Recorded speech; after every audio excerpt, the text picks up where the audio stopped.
Retro.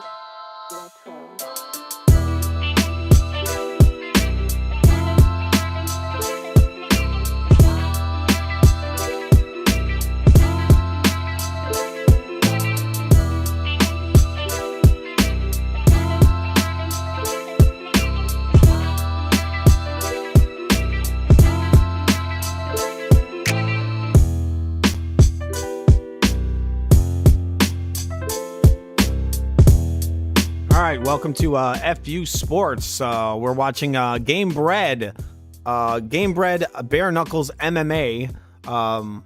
First fight of the card just finished. Let's listen to some of this. About all of the things you want to do, while the other guy has conflicting objectives. I mean, this is why it's such a cerebral, high-level, like. All right, we had a knockout. Match. That's right. You know, this is human chess. This is what I mean when I say, like, yeah, of course you want to instill your will and you want to implement your game plan, but guess what? You also got. All right, I don't know these fighters, but this guy here is from Pakistan, which I think is interesting. We have a Pakistani fighter. We don't usually see a lot of that, do we, in combat sports? But I think he's just scored a knockout. Let's listen. Ladies and gentlemen, inside the Gamebred bare-knuckle cage, a series of unanswered blows obligates referee Andrew Glenn to call a halt to this contest with an official time of 2 minutes 40 seconds of the opening round, declaring the winner by way of technical knockout in his MMA debut, King Shazaim Reed.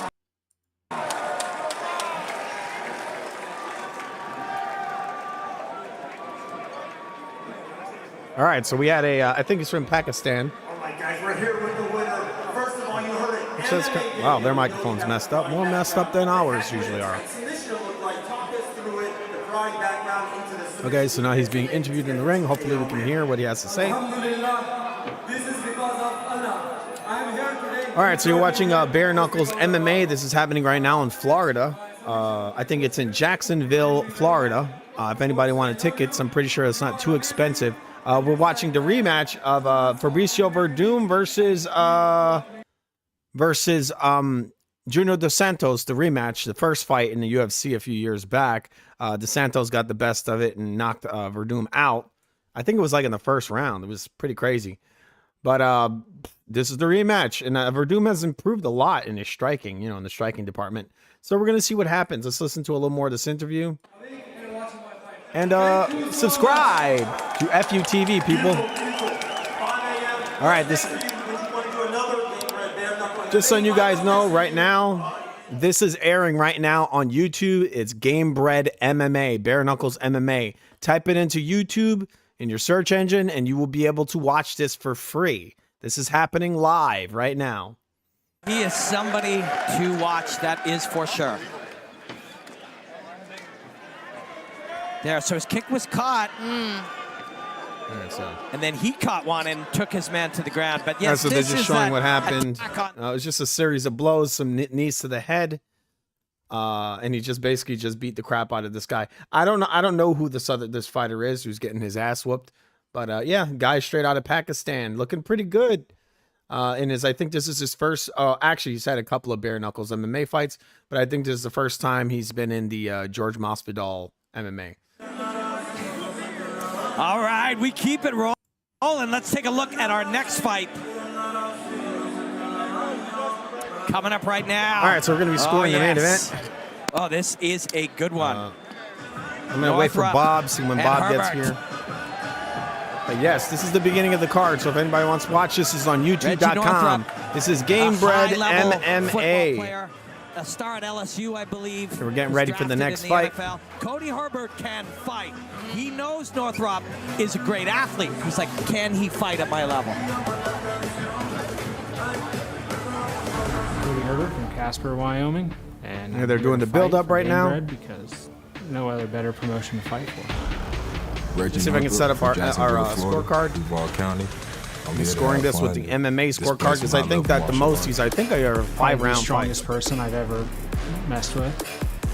I mean, you just look at him. His physique he's gonna be strong, explosive. I'm just curious how long that will last in a fight. Seasoned guy, man. All right. I'm gonna see if I can get Bob over here. I'm gonna have to call Bob up. Cage time. experience. It's gonna be interesting. I'm gonna check the Kinda YouTube page reminds and see me if of you can Sean actually hear Strickland a me. little bit. Hopefully this is Like his style of fighting. But hopefully you can actually hear me. I'm excited to get down. Tune in for a good fight. And I've put on fight of the night for Gamebred 2. I had a submission win, Gamebred 3. I'm always there. I'm ready, man. I've leveled up so much from my last fight, and you know, just pushing myself every day. It's been a grueling 3 months, and I'm ready to put some high-level martial arts on display. All right, we're going into the next fight right now. Got to Playing see the intro music. First of the two particulars in this bare-knuckle MMA fight.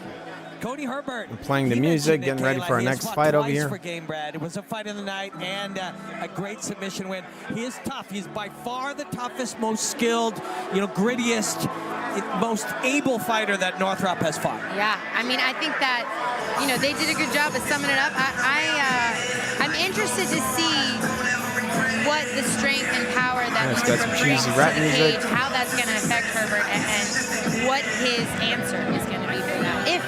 If he gets stuck there, if he has any issues with it. I mean, it's a fight for a reason. He will see. He believes there were two things that he recognized. One is he's like, this guy's a great athlete. Just But letting how you guys good of a listen to this fighter before is the he and fight how good starts. mentally of a fighter is he? Just letting you guys listen to some of this before the fight starts. If he's an anaerobic athlete and he tries to sprint, recover, maybe I can burn him out. Yep. And that is wise. One thing we tend to believe, and is often true, is that the fight will get easier as it goes on. Northrop will bring what Northrop will bring intensity. All right, we're going to be scoring this, so I'm going to be setting up my scorecard. Should wane as minutes go by. And later in the fight, although you are tired too and you are worn down, your opponent is hopefully not operating at 100%. I mean, I think that as fighters, as athletes, one thing we can always, we talk about preparation a lot, and one thing that was instilled in me from a young age was you can always control your conditioning. You may not be the most skilled, you may not be the strongest, you may not be the fastest. All right, I don't know these guys' names, so I have to wait until they show them on the screen so I can actually write them down. So we'll see. We'll see if Or they say them. that has an effect or plays no a role in graphics this on the fight screen. at all. Remember, everybody, bring this is out on Reggie YouTube.com. This is on YouTube.com right now. This is Bareknuckles, MMA, George Masvidal's Gamebred, Bareknuckles. It's on YouTube right now. It's live and it's free. We are doing a play-by-play of each, of the whole card, and we're going to be scoring the main event. And here we go. Here we have our next combatant who's now walking towards the ring. It was like, am I trying to make this thing happen too fast? Yeah. The guys who walk out slow, we've come to see over the years, they're in the moment. They're not in a rush to get out of there. If you're in a rush, Interesting. you might, your wants to get you out of there. Suddenly you're tapping into something that's surprised you instead of calmly living in the fight. And when he comes out like this, he's living in it. It's a very, in my opinion, it's a very good sign. You're right. I mean, I run to the cage, and I run, to be honest with you, I run because 95% of the time, as I'm walking to a cage or running, I'm like, what the hell am I doing? Yeah. What the hell did I sign myself? It's almost like I have to get to the steps of the cage because I'm like, oh my God, am I crazy? Yeah. And then once I get there, I take a lap inside the cage, take a couple deep breaths, drink some water, and I'm like, all right, this is your feet are on this the canvas. is my moment. Yeah, of course. Yeah. And I like how he's like trying to shut her up. But I do agree. I can see there is not the. He's like trying to shut her up or something. He's like, yeah. He's like talking over her the entire time. That's funny.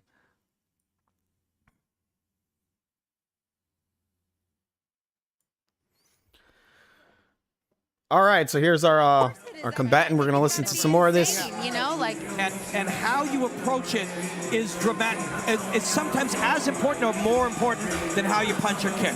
But these guys have touched gloves, and I think we're gonna get a quick tail of the tape before. Let's take a look. So Reggie also has 6 amateur fights. Okay. All 6 were finishes. 5 of those in the first round. His pro was in the first round, so he's quick to get in and get out. Yep. Cody Herbert's gonna try to take him a little bit longer. Let's go to Lupe. Violent show on earth, Jorge Masvidal's Gamebred Bareknuckle MMA. Presented to you by Rey Supremo, the king of tequila. I was This testing the contest, scorecard. 3 rounds or less in the light heavyweight division. Our judges are Solimar Miranda, Daniel Torres, and Troy All right, they're calling out the Winkapow. fighters right now. In charge of the hear. cage referee, You Larry can hear Folsom. it. Presenting first, the fighter in the blue corner, wearing black with gold trim, he weighed in at the light heavyweight limit of 205 pounds tonight. He enters the cage for the 7th time as a professional, with 3 victories against 3 losses. Fighting out of Casper, Wyoming, Cody, the Reason Herbert. Across the cage in the red corner, wearing army green with white lettering, he weighed in at an official 204 1/2 pounds. After an outstanding career on the gridiron, including as a member of the 2013 Florida State National Championship team, now he enters the Gamebred Bareknuckle cage for the 2nd time as a pro with a record of 1 victory. Rippin' Jacksonville, Florida, the Black Dragon, Reggie Northrup.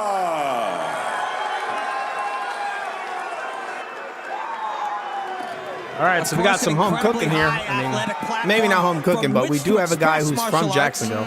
In Northrop, and We have a guy here who is from Jacksonville, Florida. So we'll see how this goes. Hopefully the scoring is fair. attributes and skills kind of blur, and you just express the body. We're So going let's to see round if number he's at that 1. point. Both fighters Here are in the we middle of the go. ring, people.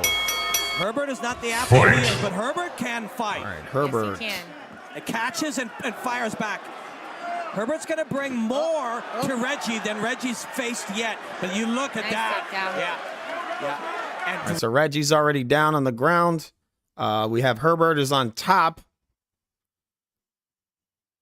I think, yeah, Herbert is in the... Oh, no, actually, Reggie is on top. Yes, I think I just said that. Reggie's on top. He's taking Herbert down. Oh, actually, I think I'm getting their names mixed up. Oh, yeah, Herbert is... Yes.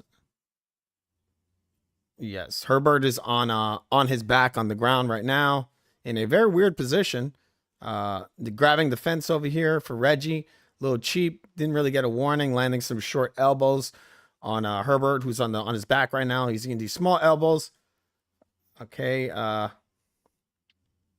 Reggie just raining down right hands and hammer fists. Getting a quick takedown right at the beginning of the fight, right at the beginning of the round. Referee's looking real close to see what's, it's to stop it or not. It doesn't look like Herbert's taking much damage. He's blocking the majority of these shots. Here's some downward elbows from, I mean, this is definitely, the referee's looking real close, and this doesn't look like any of the stuff is really clean.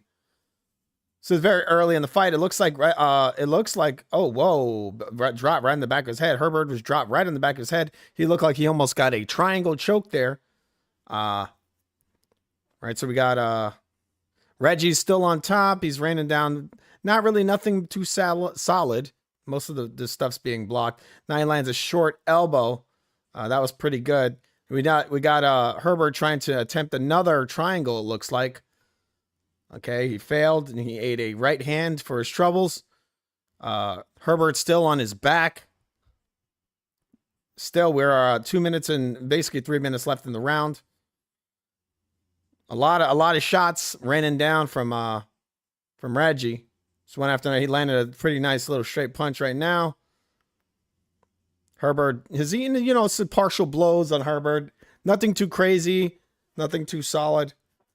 Reggie's gonna really need to start raining down some hard shots and actually landing. It looks like Herbert is trying to set up submissions. He just keeps going for it. Okay, just still the same thing. Herbert is on his back. Reggie raining down shots. Seems like he's getting sweaty here. Good hammer fist from Reggie. All right, still in the downward position. You got eyes going. You got a thumb going in the mouth of Herbert. What the heck was that there? I guess it's kind of hard to cover a guy's mouth in this sport. Like where in regular MMA, the guys are constantly putting their hands over your mouth to disrupt your breathing, which I really think should be illegal in the sport. It's pretty damn cheap, because in real life, they call this, you know, the sport of fighting. You think in real life, somebody puts their hand over your mouth, they're probably gonna end up biting their hand. You know, even without even thinking about it, you're probably gonna bite their hand. It looks like Herbert is getting kind of swollen up a little bit from these little shots are kind of adding up here. The referee looks a little bit like an orc. He's got like a weird beard with like rubber bands in it. He looks like Lou Albano from back in the day in WWF days, right? He played the Super Mario Brothers. All right, a lot of shots still being rained down by Reggie over here, and he covered the mouth again. At least this time he didn't put the thumb in the mouth. A lot of shots raining down. Herbert's not looking too good right now. I mean, if he can't get up from a position like this, then this fight isn't going to go too long. It's not too good. That's the very beginning of the fight. You think Herbert would probably be in the best shape. The best shape he's going to be in. You know, he's as fresh as can be, and yet he cannot get back up. Okay, Reggie just raining down shots. I mean, he was taken down quick. I mean, is he not a MMA fighter? Look, what the heck? Herbert's still on his back. He just cannot get up. And this is not like a, wow, it looks like he just got a finger in the eye. Herbert looks like he just got a finger in the eye. Another triangle choke attempt. Yeah, just this round is all Reggie. Reggie's on top. Now he's just holding him down. He threw the knee to the side of the body, to the ribs. This is not looking too good for Herbert. Now some more elbows raining down. Herbert's done a pretty good job blocking a lot of these strikes, or most of them are actually partial blows. Still Herbert on his back, eating knees to the body. Really not making any real attempts to get up. Maybe he wants this guy to throw a bunch of strikes and hit him partially. I mean, it looks like his right eye is swollen. I don't know what he's doing. Was this the end of the round? Did he quit? I have no idea. I think we've come to the end of the round. Let's see. The second round once in his 6th amateur and now 2nd pro fight. Cody has been around, man.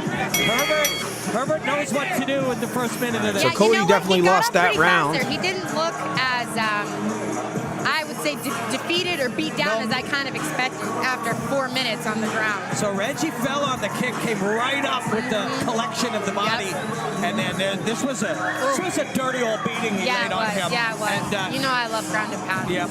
Right there. I mean, that was really his moment. Yeah, he had 2 moments in that exchange. Credit Cody, man. He said he was going to stay in this fight, and then he'd get his chances. And again, we got to say one more time, you know, credit to Dean and Jorge and the matchmaking that they do, and like, it's, oh yeah, I'm so impressed with it all. So there are many different energy systems that are used in fighting. People will sometimes use the Cody sticking his tongue out over here, looking like he's ready to go for the second round. We're going to round number 2, people. Round number 2. Can you recover? That's right. 60 seconds. At Northrop, his fighters are touching hands right now. In that minute recovery. Herbert just ate Herbert just ate a big right hand and a left hook. Got rocked right in the beginning of the round. He better not get taken down because he is pretty damn beat up from that first round. But it looks like Northrop, however you say, I think that's how you say his name. He's looking a little gassed. He's kind of sweaty. He's looking a little like Apollo Creed in Rocky 2. Looks kind of greased up, but I think that's sweat. You know, Herbert's looking a little more confident in this round. Maybe he thinks he's kind of gassed him out a little bit. Kind of weird. I mean, because Northrop was like on top the entire round, raining down shots, but now he's looking kind of sweaty. And it looks like he's open for a right hand. If Herbert really, you know, just kind of throw that big overhand right, you know, left kick to the right kick to the leg, a nice little right hand from Herbert lands right on the tip of the jaw. Northrop really does look gassed, pretty damn gassed. He's looking real gassed right now. He's looking maybe ready to go. I mean, just from it's weird. It's just why is he so exhausted? I mean, it's crazy. He was in no trouble in the previous round, but yet he looks completely gassed. All right, we have Northrop kind of like fainting. All right, now he's up against the cage. Nice little jab from Northrop. Herbert pressing forward. No, just completely relaxed. Walking forward. He really needs to step on the gas because he completely. Oh, right hand from Herbert. Pretty nice shot. Slipping. He just parried off that little jab from Northrup. Northrup's jab not too good. I'm not too big into that jab. Uppercut, long uppercut from Northrup. Not a very good uppercut. Very long. Nothing on it. Didn't really pivot into it or anything. It looks like, I mean, he's wide open for a right hand. Herbert's really got a bit. He's got an opportunity here, and he's just eating a kick to the head. Herbert's just eating a kick and a left hook. None of them were really solid, but they did land. All right, we got 2 minutes and 30 seconds left of the second round. We got Herbert pressing forward. Northrup kind of playing the role of the boxer right now. Just throwing this long jab. The technique is not very good. I mean, if Herbert threw like anything, I mean, a left kick to the head or a right hand overhand, he land. I mean, he's really just not throwing. I think he's not throwing enough. He really needs to throw a lot more than what he's doing right now. He's not fighting with the sense of urgency. It looks like we have a low blow. Now both fighters are touching hands. It looked like Herbert got kicked in the nuts. He's pressing on. I mean, the guys, I mean, Northrup is wide open for every single shot under the sun. I mean, his hands are way low. Herbert keeps his hands higher, which is a good idea when you want to beat the guy to the punch, right? He doesn't shoot from the hip. His hands are pretty high, and it really does look like Northrup is really gassing. It's insane. The guys haven't even been fighting for even, like, not even, like, what was it? I think these are 5-minute rounds. Not even 10 minutes of fighting, and the guy is completely gassed. All right, Herbert is missing his opportunity here. He completely lost the first round, and now he's smiling, but he's... Oh, right hand from Herbert. Right on Northrup. Northrup is throws a big left hook, completely misses. Now he's stretching. He's like, maybe his muscles are a little tight. Seems a little nervous. Herbert eats a right jab, or actually a left jab to the face. Herbert seems to be doing a pretty good job parrying off those jabs, but he just really is not fighting with a sense of urgency.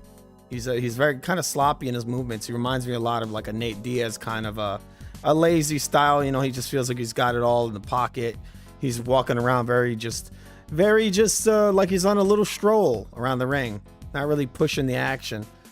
Come on, you got to be faster than this. You got to show something to the judges. Now that he's standing around, and now they're clinched again, and he's falling on the ground. And Northrup is landing a decent little hand there. And now he's raining down a hammer fist on Herbert, who this is, all he has to blame is himself, because he had a huge window there to try to get back into this fight. And now it looks like he's giving away. If he survives this round, he's given up this round because he just was fighting lazy. Okay, we got some knees to the body, just all kinds of ground and pound, downward elbows, just getting his fucking ass kicked.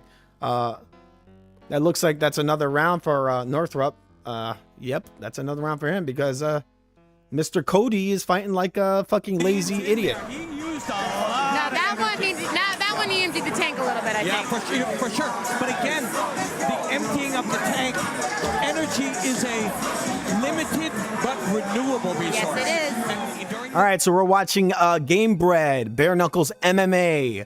This is on YouTube.com. If you guys want to watch it, it is free right now.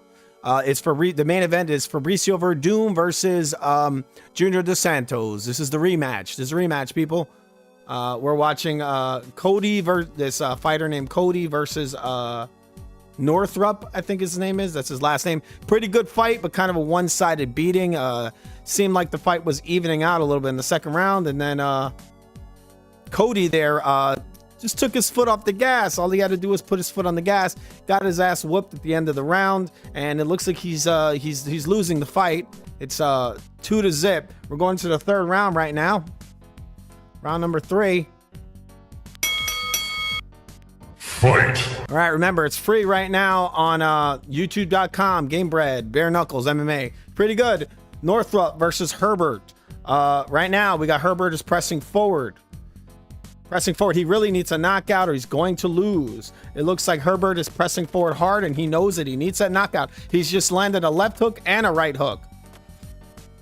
Oh, and a big jumping knee. Oh, a big jumping knee from Northrup. And oh, man, and it was a right hand. He's dropped.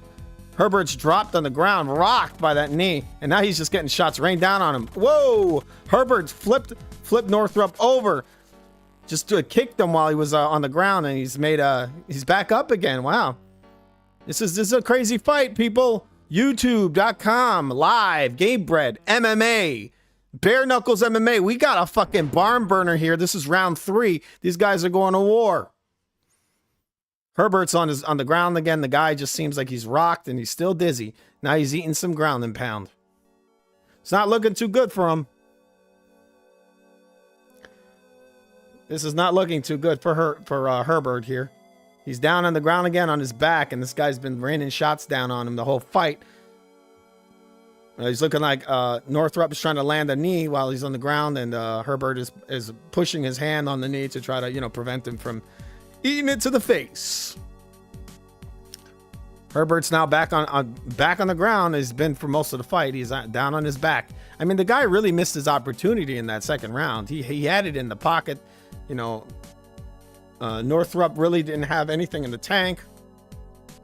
And he's got another triangle attempt from Herbert. It hasn't worked the whole fight, but he keeps giving it a try.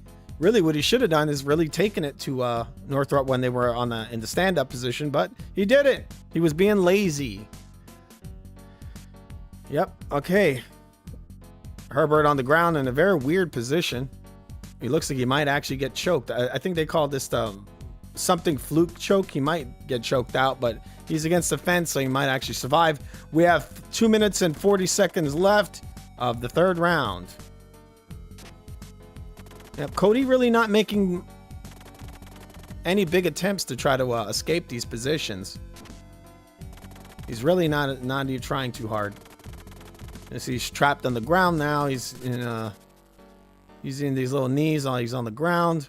Really not much going on, but Herbert is definitely losing this round because he's on his back on the ground. He's being controlled. The other problem is Northrup really is not doing anything other than holding him.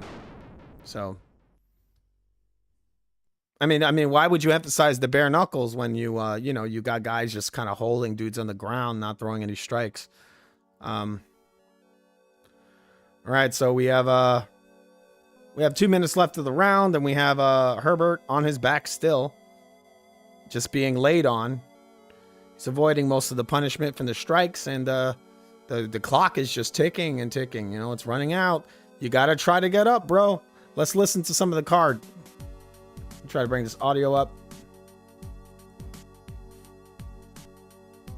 Tough Cody is now, if ever there was a doubt. He's coming up, but Here Reggie's got the right arm. Reggie's got the right arm control, and now he's got a hand fight, knee slide, build up, build that base. But we also know Reggie Northrup cannot be discouraged, and that he's got a real ornery streak to him. This guy, we talked about it earlier, great athlete. What kind of fighter is he's exactly the kind of fighter that belongs on Gamebred, and it's been an honor to watch his 14 minutes so far, both of them. Absolutely. Yep, fight the hands, build up, get your base Cody back. Is back up. As soon as those hands break, he needs to turn in, get his underhook, and try and get up. He defended the throw, and they're pretty greasy right now. Yeah. I mean, I think at this point, too, he's just like... Yeah, they're both pretty beat. If you're Reggie, of course you want to... I think he may be... Yeah, he's turning the face so that... And what you do is exactly what Cody's doing, which is to kind of reach under and try to go to 4 points if he can. Yeah.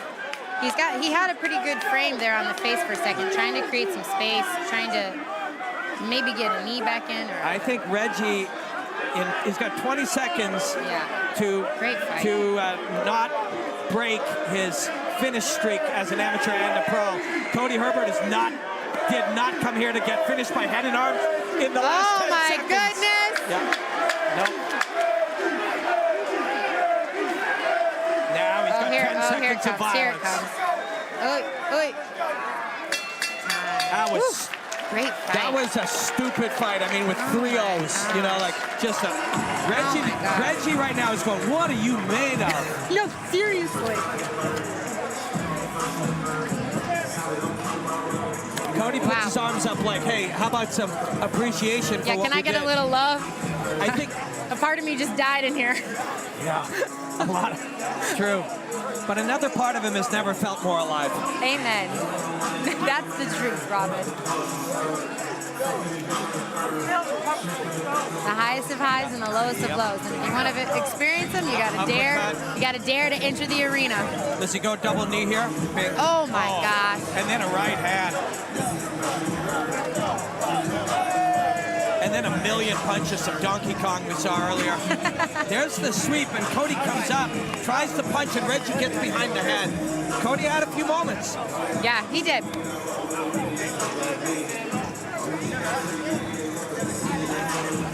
Anybody who gets offered Cody Herbert is going to go watch this fight and go, oh, God, I don't know. Look, he's still smiling.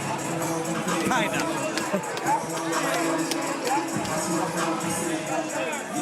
That is a fight to be proud of for both those men.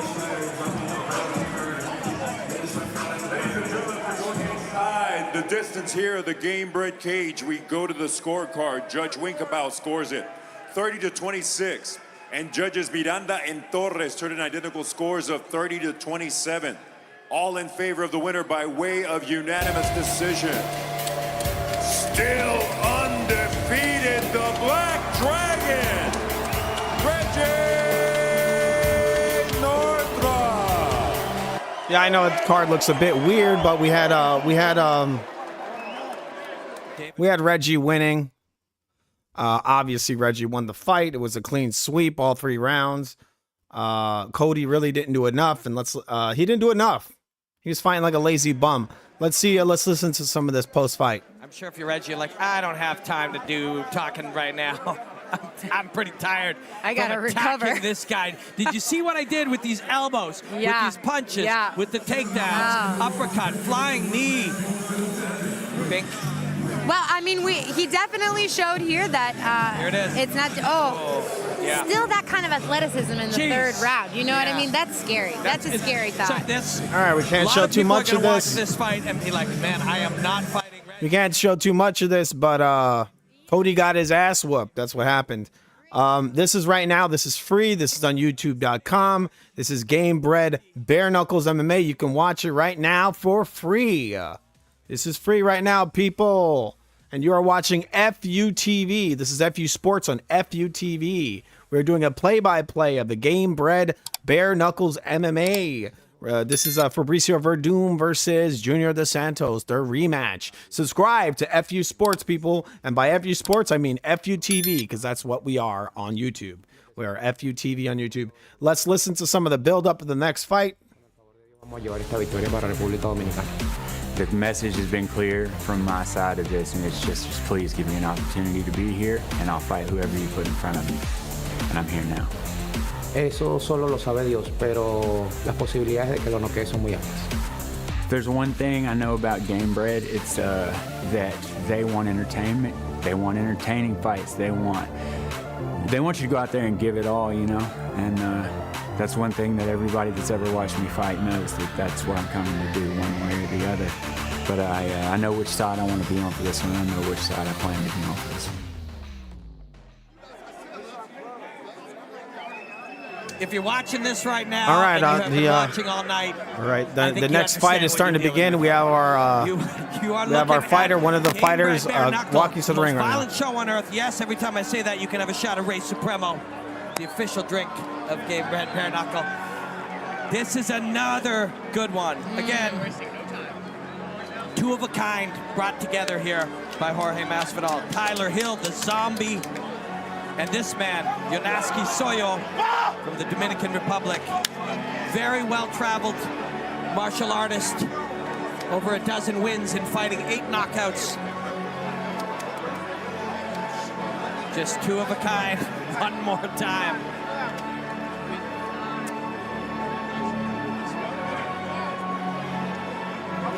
When people think about high-level fighting, they may not always think about the Dominican Republic, but in my travels, I have encountered a lot of great fighters from the Dominican Republic.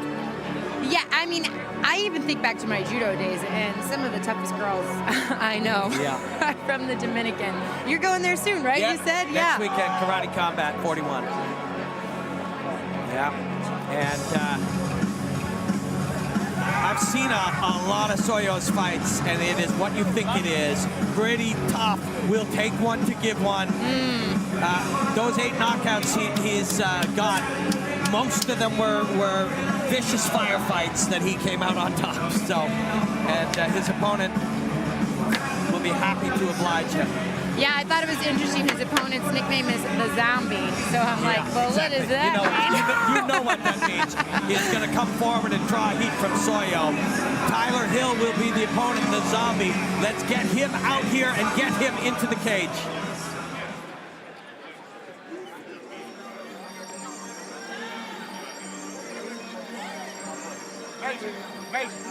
All right, we have our fighters now. Often the nickname Zombie comes from the guy who just keeps coming forward. Yeah. You know, just keeps coming forward. So we have our fighters coming in the ring. Tyler Hill. He's coming off a submission win over Drew Fickett. Yeah, I don't know if you remember Drew the Master Fickett, 65-fight veteran. So, holy cow. Yeah. Wow. Tyler, No, I don't think I know him, but I'll take your word. Early UFC standout, fascinating fighter, still fighting to this day. Tyler fought him back in May. In May, you'll fight a 65-fight veteran, and then in September, you'll fight a vicious fighter just like yourself. All right, people, it's on YouTube.com, Gamebred MMA. We're waiting for the next fight to begin. All right, I'm going to go see if I can get Bob to come up here. I'm going to play a little bit of music. We got to play something, right? Get some music up in here. Yes, he does. See what I got here. Look, kind of got the look of a zombie on his face, too. Tall, long, seeing my controls not working, it looks like. What the heck? I mean, it would be actually really a great idea for him to take a step or two back in this fight to draw. Yeah, I don't know what there's something up with my something weird going on with my control. I'm going to see if I can get this fixed. So all right, here we go. Do you change a fighter for the fight, or do you just stick to what you know? That is a really, really, really philosophical, beautiful philosophical point. If we make you not the thing you are naturally, is that better? And in some cases, we evolve you into something different. We don't just one night tell you to be something you aren't. Let's see the tail of the tape. Yeah, you see the height and you see the reach. Tyler Hill, I believe, cut more weight as well, so he's going to be the bigger guy, no question. Let's see if he can take a step or two back and draw Soyo and impale him on his long punches. Hey, 36 years old. He looks like he's someone's 53-year-old uncle over here. They're now calling out the fighters. Both guys are in the middle of the ring, and we're getting ring announcements. Both guys are bouncing around, getting ready to get it on. Our last fight was a barn burner. Before that, we had a knockout win. I'm not familiar with a lot of these fighters, but it has been a pretty good card so far. I'm gonna lower the music a little bit, and I'm gonna see if I can get Bob over here because she just needs to be here, for us to call these fights. She does enjoy watching them just as much as I do. Okay, so. We're gonna listen to a little more to this. Again, for anybody who's just joining, this is Gamebred MMA. It's on YouTube right now. It's free. Junior de Santos versus Fabrício Werdum 2.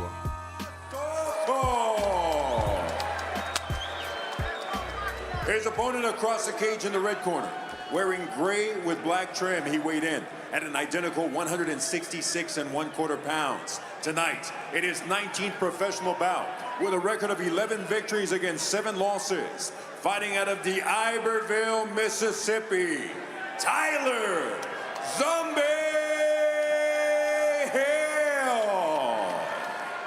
So Soyo is La Máquina, or the machine. The machine. Versus the zombie. Machine's just plodding, driving forward. Let's see if we see Hill use his footwork, but even You think anyone's going to take a step back? Yeah, the sort of emotional readiness you see from Tyler Hill looks like a guy who wants to just come storming forward. He does float off to the side a touch there. Whoa. But Hill backs up a little bit. He did. Fight. All right, so we got both fighters in the middle of the ring. Feints earlier. We have some feints happening. We have Hill versus Sojo. If that's how you pronounce that. Yeah, Hill throwing a leg kick there. It being blocked. Sojo kind of like, they're pumping their technique, a lot like a Street Fighter character. I guess measuring, you have Hill throwing Sojo down, pushing his head down, then throwing a big right hand. Didn't look like it really landed. Or it might have grazed. There's an inside leg kick from Hill that does land. Hill eating looks like he ate a left hook, wasn't really much on it. Hill trying to posture to land these knees, and he did land one knee. He has Sojo he had him in a clinch. He had like an Muay Thai kind of clinch, and then he lost it. Sojo got out of it. Hill taking steps back. Both men in the middle of the ring. Hill is taking steps forward, doing a decent job, stepping off the line, moving his head from left to right. Hill throwing a little jab and then throwing a right hand. He just landed a little bit of jab, right hand completely missed. Wow, the stream keeps turning dark. Yeah, Hill throwing a right and a left hand, missing both. Then Hill eating his straight right hand. Sojo kind of just taking steps back. He's just getting pushed back. It looks like he's trying to box. Hill just stepping forward, pacing forward, not really throwing much, just kind of pressing forward, just off with feet. Hill throwing a big right hand and then missing. And then Sojo kind of just throwing two uppercuts and landing both. No power on them. Sojo's now back against he's against the fence, getting a knee on. He got hit with one knee so far, and then he landed a knee of his own. Hill has him pressed up against the cage, and now he's flipped him down to the ground. Look at a judo toss. He's now in side control. Hill is in side control, and he's trying to pass. He's trying to get the full mount. The hook is not allowing him to. He probably should just rain down some shots instead of just trying to do this. Show you the position he's in. There you go. Hill is in the dominant position.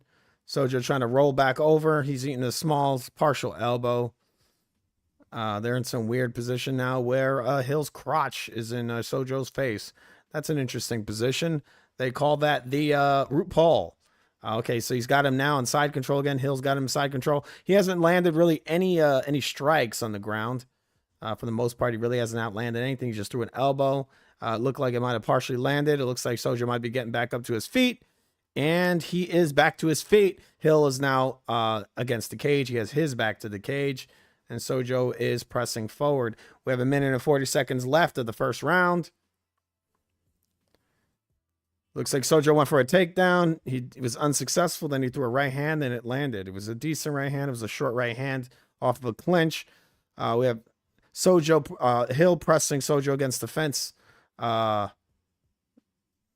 and we got...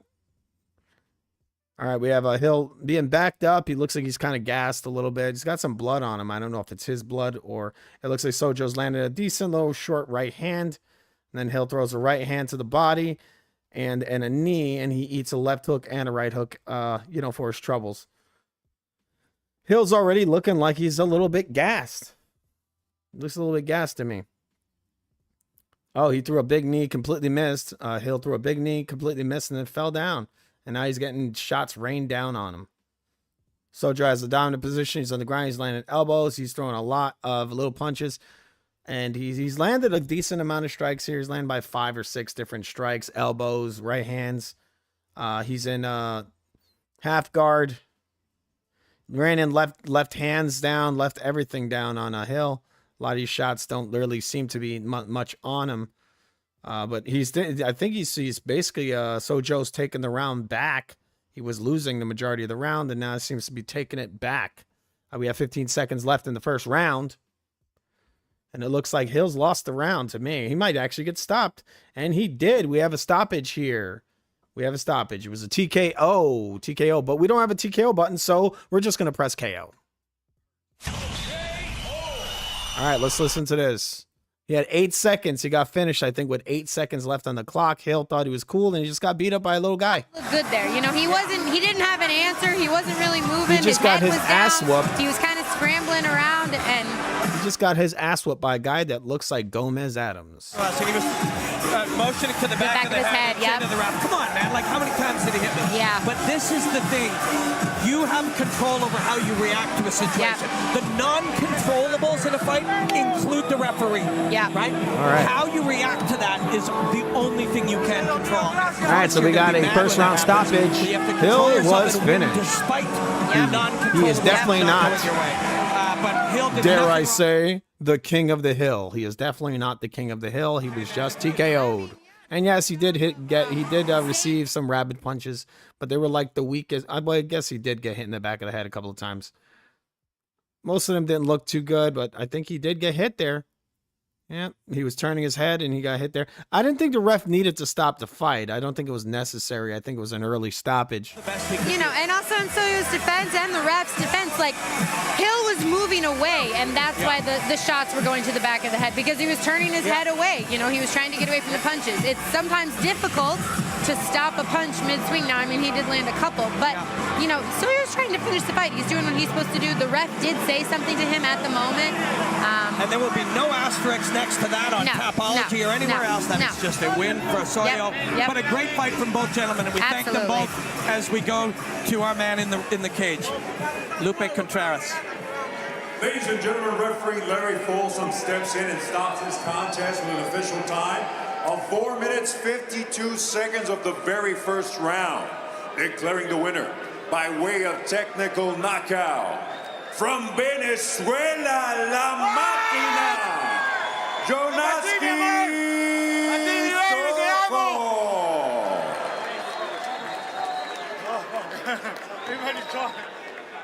All right, that's the end of our second fight. Actually, I think this was the third fight of the evening.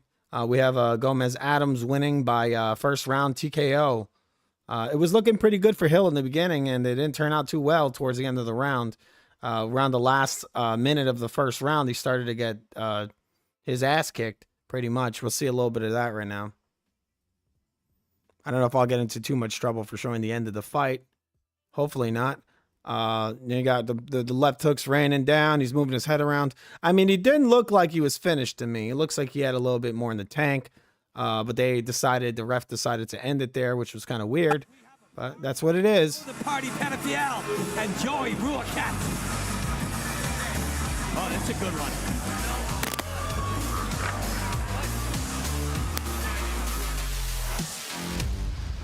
Hey, my name is Joe Penafo. I'm the party. I come from Orlando, Florida via Ecuador. All right, I think this is a build-up for the next fight. You are watching FUTV. We're doing a play-by-play of Gamebred MMA. This is Bareknuckle's MMA, George Masvidal's Bareknuckle's MMA. We're in Jacksonville, Florida. Junior dos Santos versus Fabrício Werdum. This is on YouTube and it's free. You can watch it right now. Just type Gamebred Bareknuckle's MMA into your search engine on YouTube and you will most likely find this. And it's free. It's free. But you know what's also free? FUTV. Subscribe if you want to save dogs, you asshole. Sorry, I don't mean you. I'm sorry. I didn't mean that. I didn't mean that. All right, let's listen to the some of this build up. Away from them, but toughness is not a skill. I'm here to be there all 3 rounds, every minute, every second of each round. I'm going to be trying to push the pace. It's going to be a suicide pace, and that day is a good enough day to die. Honestly, I just really want to get him really bloody before I beat him. So if I could just not finish him fast, maybe knock him out. This guy's looking a bit crazy in the face. I'm just saying, he looks like he's a little bit mentally ill. Let's look at him. I mean, well, I should have paused it for a minute so you guys could look at how crazy that dude looks. He's like, I don't want to finish him. I just want to make him bloody. All right, so this dude's coming out right now with an Indian headdress, and he's got a Puerto Rican flag. What the fuck? Something my good friend Morrow would have said. Love and respect to Morrow. I guess he's both. Joey Ruacat is a gritty, tough, mentally tough dude. Yeah. Proud of his native heritage. Yeah. I believe my father is Métis, which is a blend of Native Canadian or Native American and French. I believe Ruacat comes from the same background. He said, I want to go out there and have fun. And that's a great way to approach. Yeah. I like how the commentator just has to like inject himself into it. He's like, hey, bro, I got like a quarter like Native American in me, like Tole. Bloody before I take him out. I mean, it's just like. All right, so I'm gonna see if I can get Bob up here. Hopefully my scorecard works. We're gonna be scoring the main event. We're scoring all the rounds, but I use the graphics for the main event. We got the fighter getting Vaseline put all over his face. Just putting that Vaseline on there. I heard Junior Dos Santos is looking jacked for this fight. I heard he was back on vitamins. Yeah, okay. I wonder what kind of vitamins they are. The special vitamins that gives you all these big muscles when you're like 40 something. I could be wrong. I think Junior Dos Santos might be in his late 30s. All right, so we're waiting for our next fight. We're one part of our fight on the side of the ring. It's the crazy guy that just wants to make people bloody.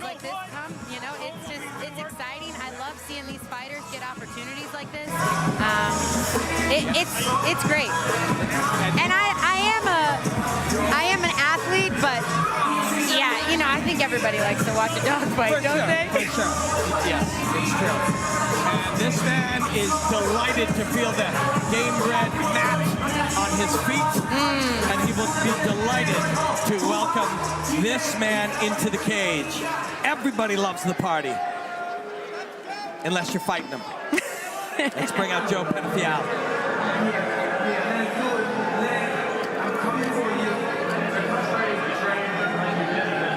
One of the beautiful things about martial arts is it is an expression of individuality. Yes, it is.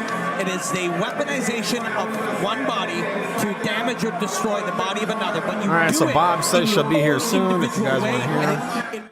We got the second part of our, I don't know what part of the card this is, but we do have the other fighter now entering the ring. He's looking really pissed off walking to the ring. It's kind of odd. Final second in your face. Yeah. Looks like somebody robbed his wallet. I remember when I was first fortunate to have Jorge say, when I found out you were an option, I wanted you. It was one of the great honors of my life. And I said, well, who are some of the fighters that you're bringing out? He goes, oh, you're going to like this Joe the Party Pedophile. And I didn't know of Joe, but he's one of a kind.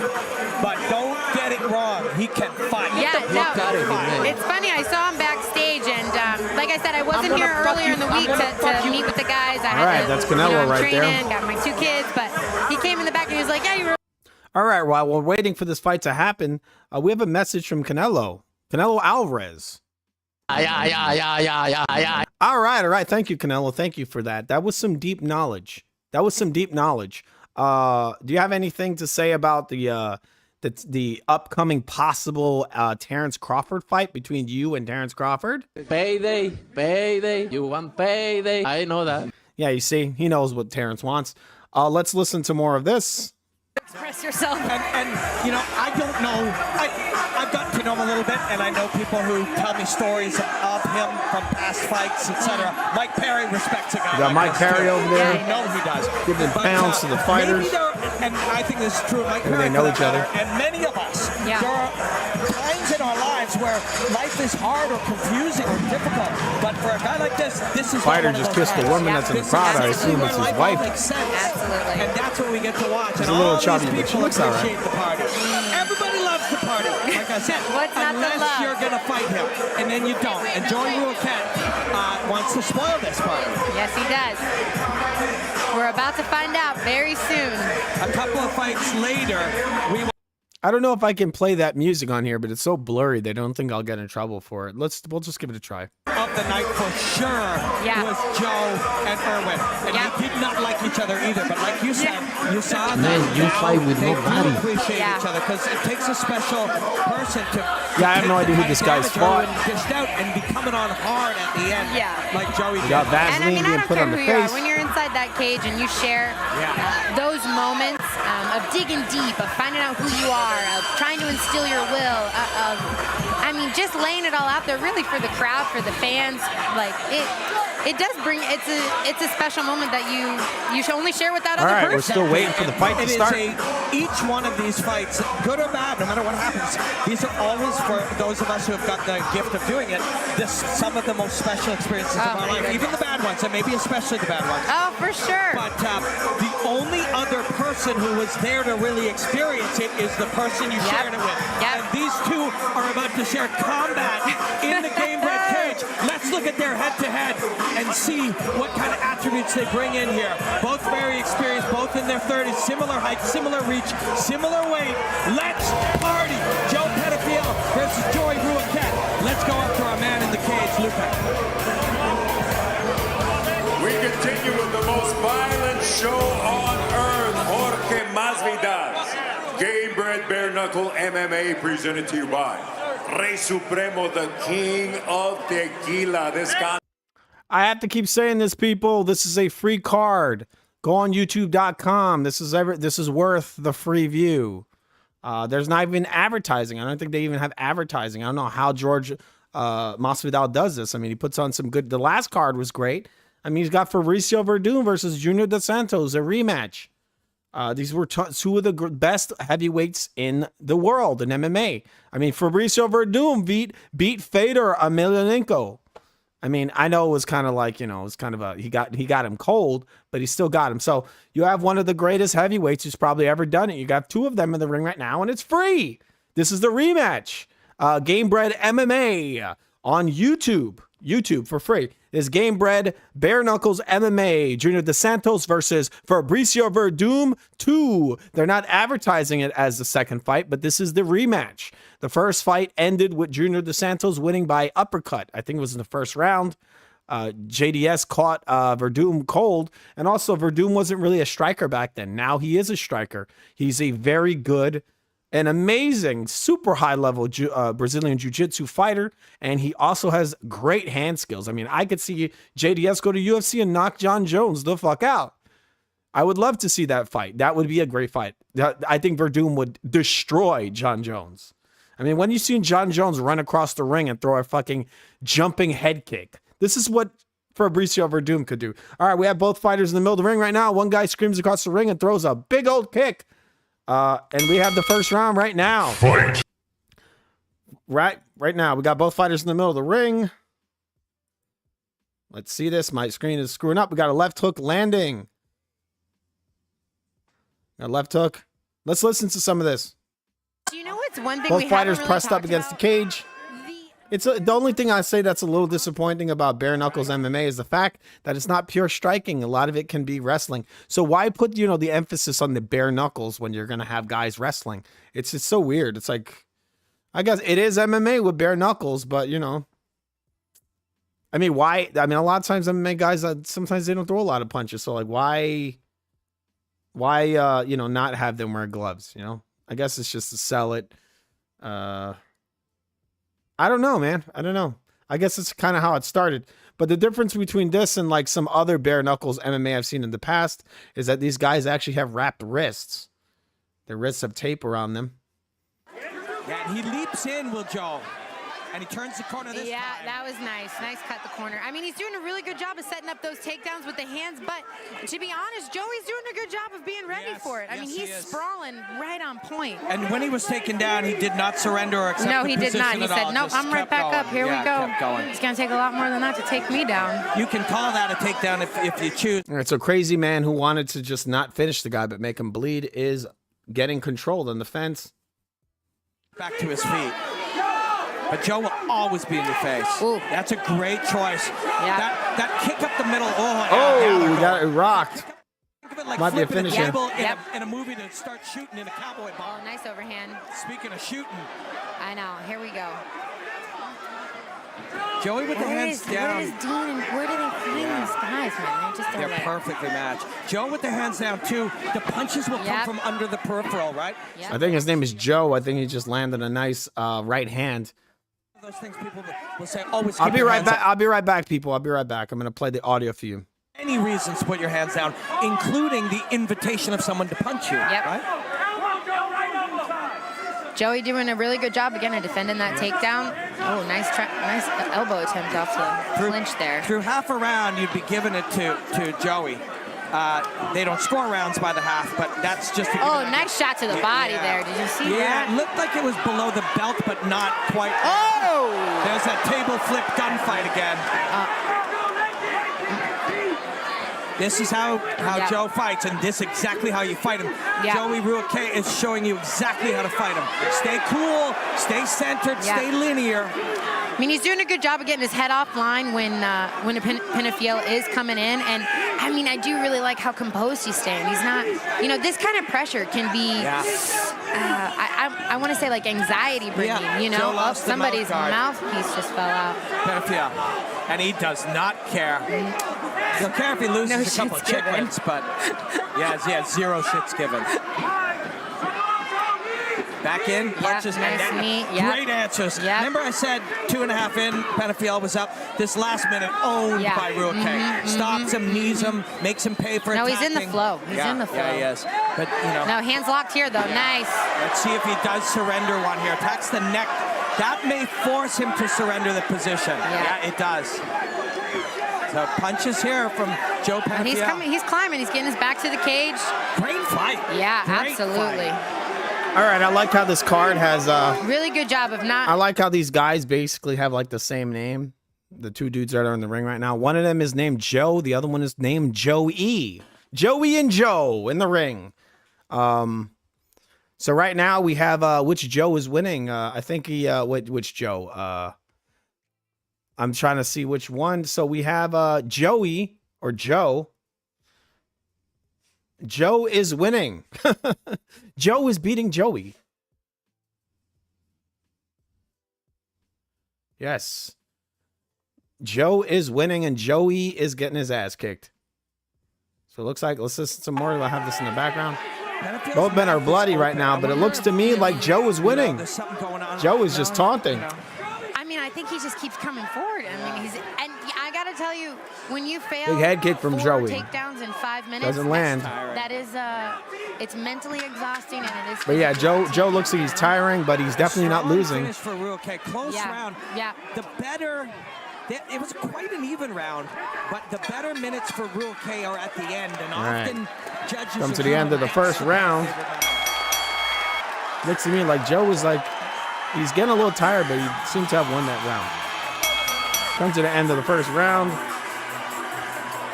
It's weird. They were only fighting for 5 minutes, but they both look kind of gassed.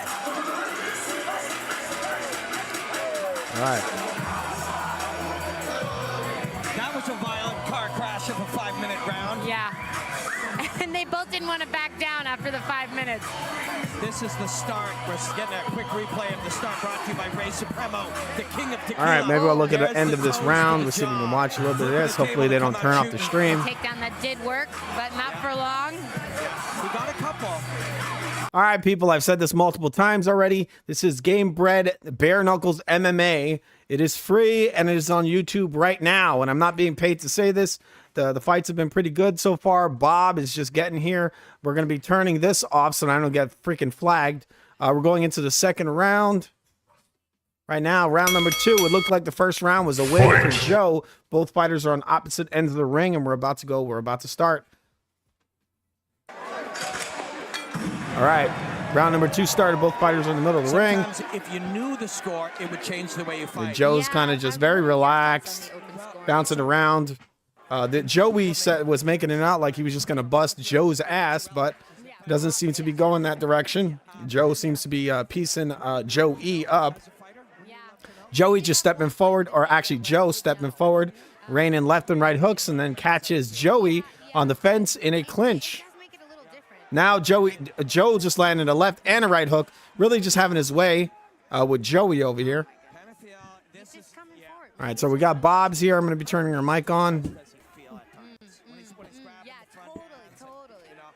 All right, your mic's on. Hello. All right, Bob. Hey, how's it going? You know, it's going. Hi, hello. All right, so we're going to have to be testing the mic out in a second just so we know if we're echoing. We got some dogs in here that are making tons of noise. You know, those dogs that you help save. Can you shut them up, please? Gizmo. All right, we're trying to shut our dogs up. Joe's got Joey pressed up against the cage, and now Joe has Joey almost down. Tried to get him down. He almost had him down on the ground.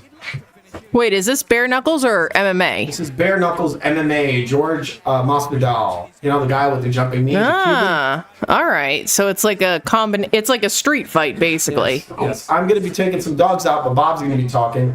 I'll be right back. Are you taking them out, or are you taking them out but not to lunch? I'm going to be taking them to a different room where they're not making weird sounds. This looks like Joe is winning this fight. Bob's going to be doing play-by-play. I'll be right back. Rainbow Trunks is on the ground, and Black Trunks is in the top position. Now they're against the cage.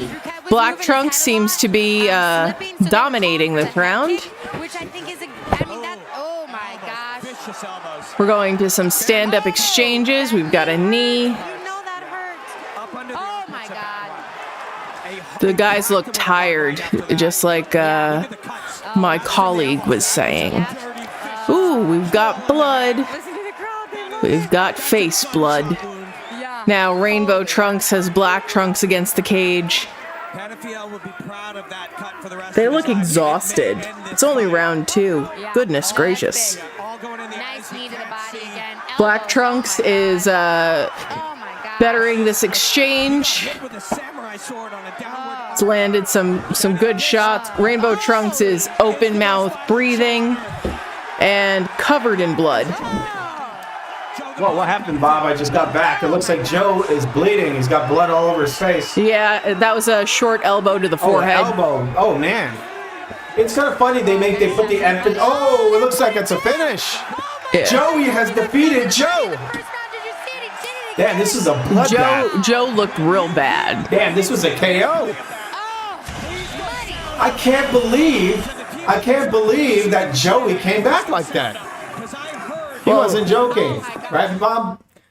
Yeah, I mean, from what I saw, Black Trunks was dominating the entire experience.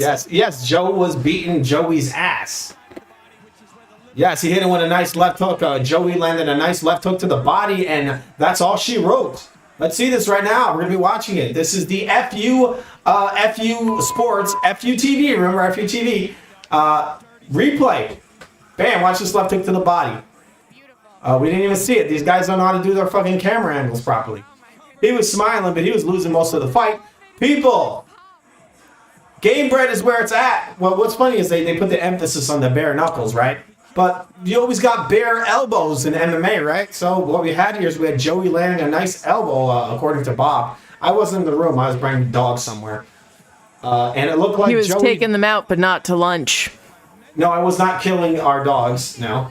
Well, remember, I don't hear them. Every time you subscribe to FUTV and you save dogs, I'm going to be making a graphic so we can put our dogs on the screen.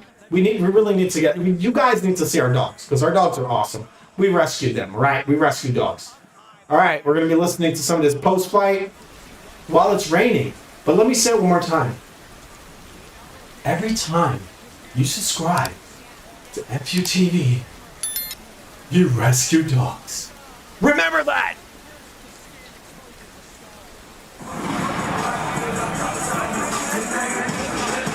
The most violent show on earth. Yes, you can have another This dude just wiped the blood off his face with the Puerto Rican flag. What the hell? Uh-oh, Puerto Rican's gonna be mad about that. He just wiped the blood off his face with the Puerto Rican flag. I don't know, that's like, I don't know, dude, that seems like a cool thing, actually, in a way. Because he's Puerto Rican, and he just had this epic fight, and then he wiped the blood off his face with the flag. He was doing that weird, like, mosh pit dancing with his elbows. Yeah, that was pretty crazy, wasn't it? Into Rainbow Trousers' face. He went full Tony Ferguson. He went full prime Tony Ferguson. He was throwing left and right elbows. He was like that gif of the goths dancing under a bridge. He was like doing that, but like with violence. Yeah, the goths, the weird goths. Why? What is happening here? I need to picture Mike is speaking. My mic is not doing any such thing. Your mic is going crazy. It's not. Hey, Bob, say testing. fallopian tube. All right, that's all right. We just gotta watch. Showing us just right. what this is about. Let's see this. We have the Puerto Rican Native American in the ring. Puerto Rican American. Native Rican. He's done Puerto Rico. He's done Puerto Rico right, you know. And the other guy is Venezuelan, it looks like. Yeah, I think that's Ecuador. Ecuador? All right, so Puerto Ricans making their mark in MMA. Bareknuckle's MMA. What did you think of this fight, Bob? It was good. You know, I really enjoy this bare knuckles experience, whether it's MMA or boxing. Yeah. It's far superior to the gloved versions. Yes. Oh, let's listen to some of this post-fight. At the official weigh-ins and the ceremony weigh-ins, was it everything that you expected from Joe Penafel? It was exactly everything I expected. You know, he's tough as shit up here. You know, this man is tough as shit. Shit is not tough. I mean, sometimes when you eat the right stuff, it is pretty tough, right? I mean, our cat has some pretty tough shit. Yeah. She's had to have her butt fixed like 3 times. You give him the right kind of fiber, that shit is tough. This is what I do. This is my profession. And man, I got a lot of adrenaline pumping right now, bro. But hey, I want that fucking bonus fight of the night, Masvidal. You know it. You know it. I'll put on another one. You get me back in here. Any motherfucker, bro. Anybody. I got you. I got you. Real quick, I thought the short elbows, you were throwing a lot of short elbows in there. Seems like you hit a major one in the middle of the second round. Was that a part of the game plan with the short elbows going into this fight? Absolutely. We're trying People to time always it, neglecting those elbows, man. Come on. Short. Dude, elbows are deadly. They're deadly. I don't know why you don't see a lot more of them in MMA. And it fucking worked, man. There we go. Could be a $5,000 bonus heading your way, guys. Joey Ruge! All right, so that concludes the, what is this, the third? I think this might be the third or the fourth fight of the card. Joe was actually dominating, and then he got owned by Joey. And Joey, it's kind of an odd Puerto Rican name. Joey? I mean, what is this guy's Italian? Joe and Joey? Come on. What kind of Puerto Rican name is that? So Joey wins by left hook to the liver. This is a bloodbath, man. You people got to get on this bare knuckle stuff, man. This is happening live right now on YouTube. This is free. What'd you think, Bob? These are the superior franchises. I mean, there's actual competition. There's good sportsmanship. It's exciting. You know, I'm not seeing this big cult of personality obsession either. So, you know, if I actually was ever going to pay to watch a fight, I would probably pay to watch one of these. Yeah, there's been pretty good card so far. We had I think we've had like 2 knockouts so far. When they're doing the build up for the next fight right now, we're going to be listening to some of this. One of the guys looks a little bit like a meth head. MMA record, I think we're identical. So, yeah, I'm really honored to fight somebody of such caliber, you know, in that aspect. Test myself. All right, but before this fight, the only thing I know is. All right, before this fight, we have a message from Canelo Alvarez. What do you think Canelo's gonna be saying, Bob?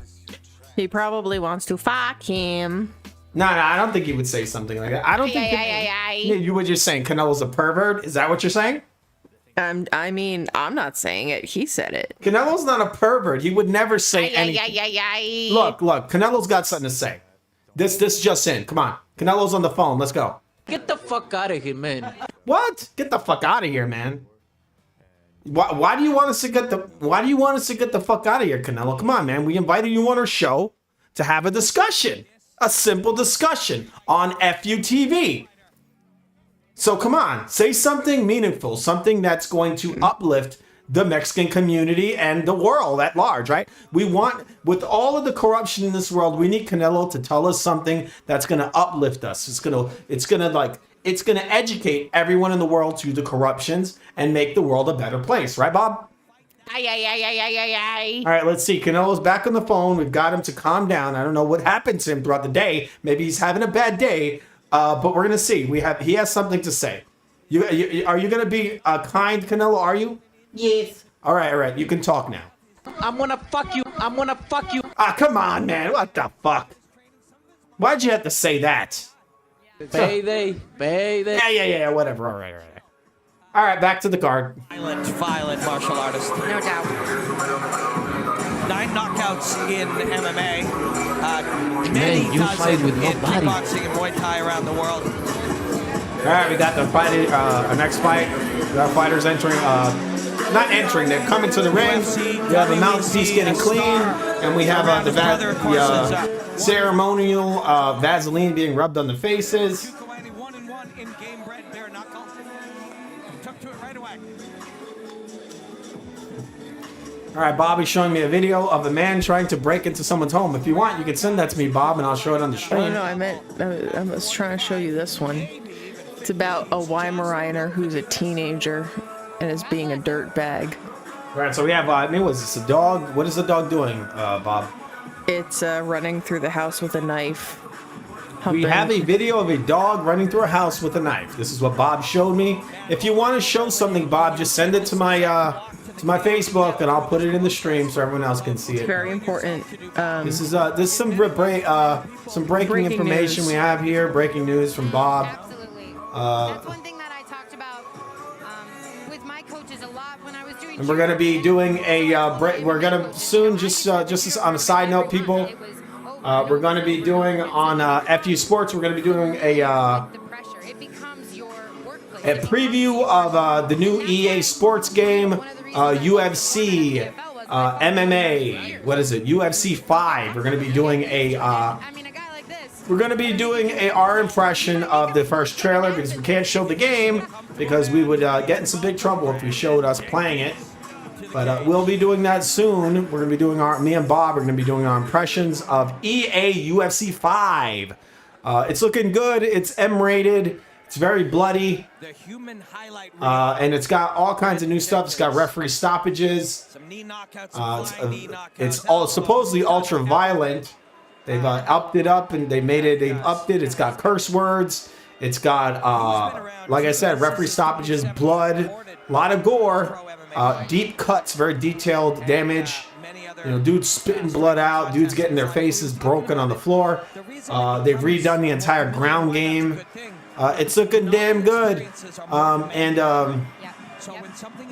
We'll be bringing that to you soon, but we are watching right now on youtube.com, Gamebred MMA, Fabrício Werdum versus Junior de Santos 2. They really should have advertised this as the second fight, but instead on their poster it just says Junior de Santos versus Werdum. Like, what the F?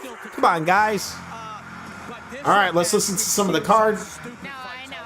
Still processing. We're still waiting. We have a man with a mullet who looks a little bit like Clay Guida.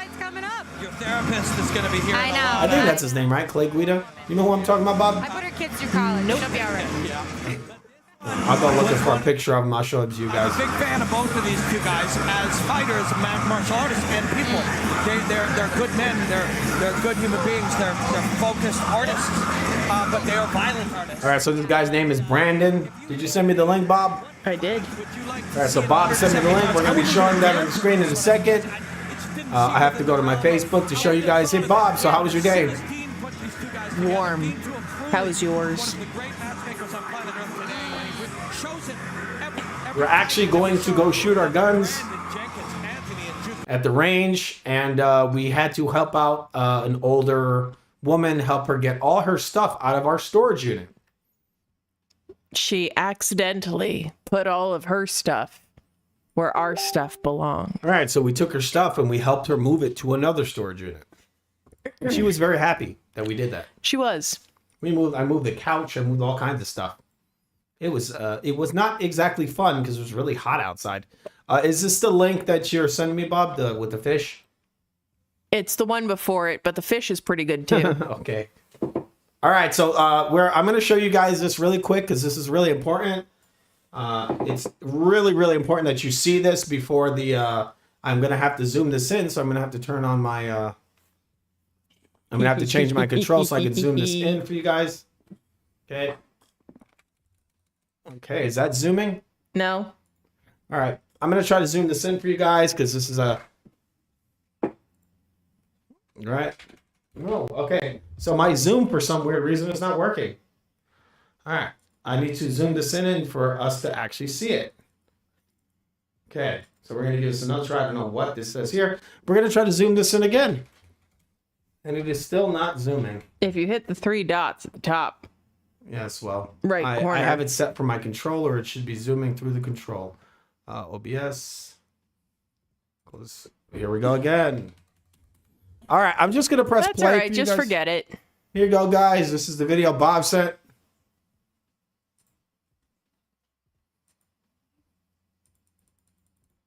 All right, so there you go. There's your dog. This dog has a knife in his mouth. Bob, what do you have to say about this? I mean, it seems accurate. Why are you sending us this sick stuff? There's a PlayStation 5 controller. What the F? Is that dog humping that pillow? Yep. This is perverted. This is fucking perverted. All right, we're going back to our... This is insanity. All right, we're going back. We're going to see what's going on with the bare knuckles. We have right now, we have both fighters in the middle of the ring, and we're in round number 1. White trousers looks like Big Country, but skinny. Fight. All right, we got Big Country, the skinny version, getting kneed in the fucking head. Who's this other guy? How He you looks pronounce like that? guy from... Jenkins versus what? Jenkins versus Jokwani. Wait, is it a silent N? I think that's one of those ones that it has like a very particular pronunciation, but I don't know how to do it. Yeah, I know. It's weird. Like Jacani Yes. or something like that. Yes, it's hard to pronounce that. That's an interesting name. It All right, is. Yes, But he looks like that guy who got really famous for doing the videos like where everything is really obvious and he just goes like... Oh, yeah, I know. The black dude? Yeah.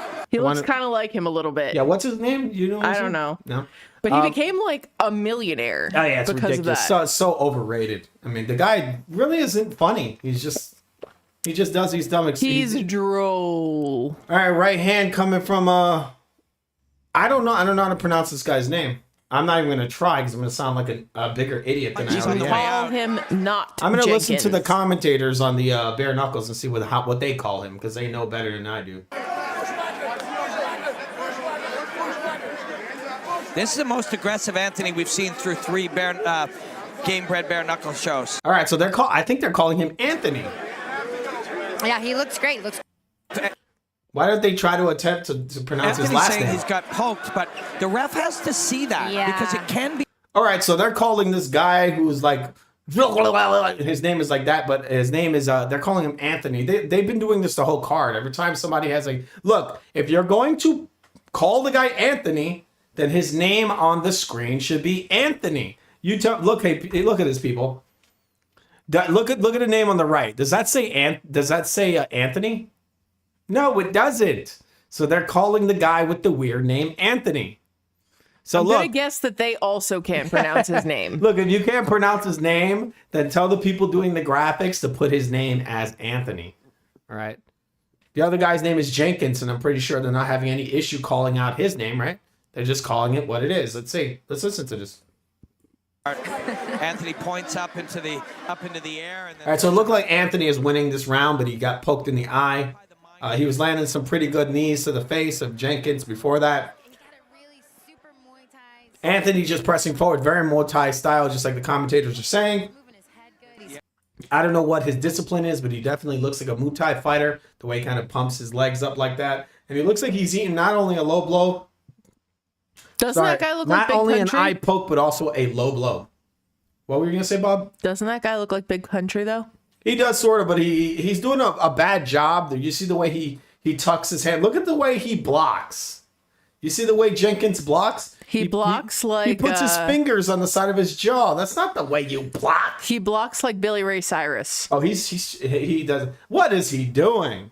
What are you going to do? This guy's... Look. So Anthony's going to throw a left hook, and what? You're going to take the power off of that with your fingers?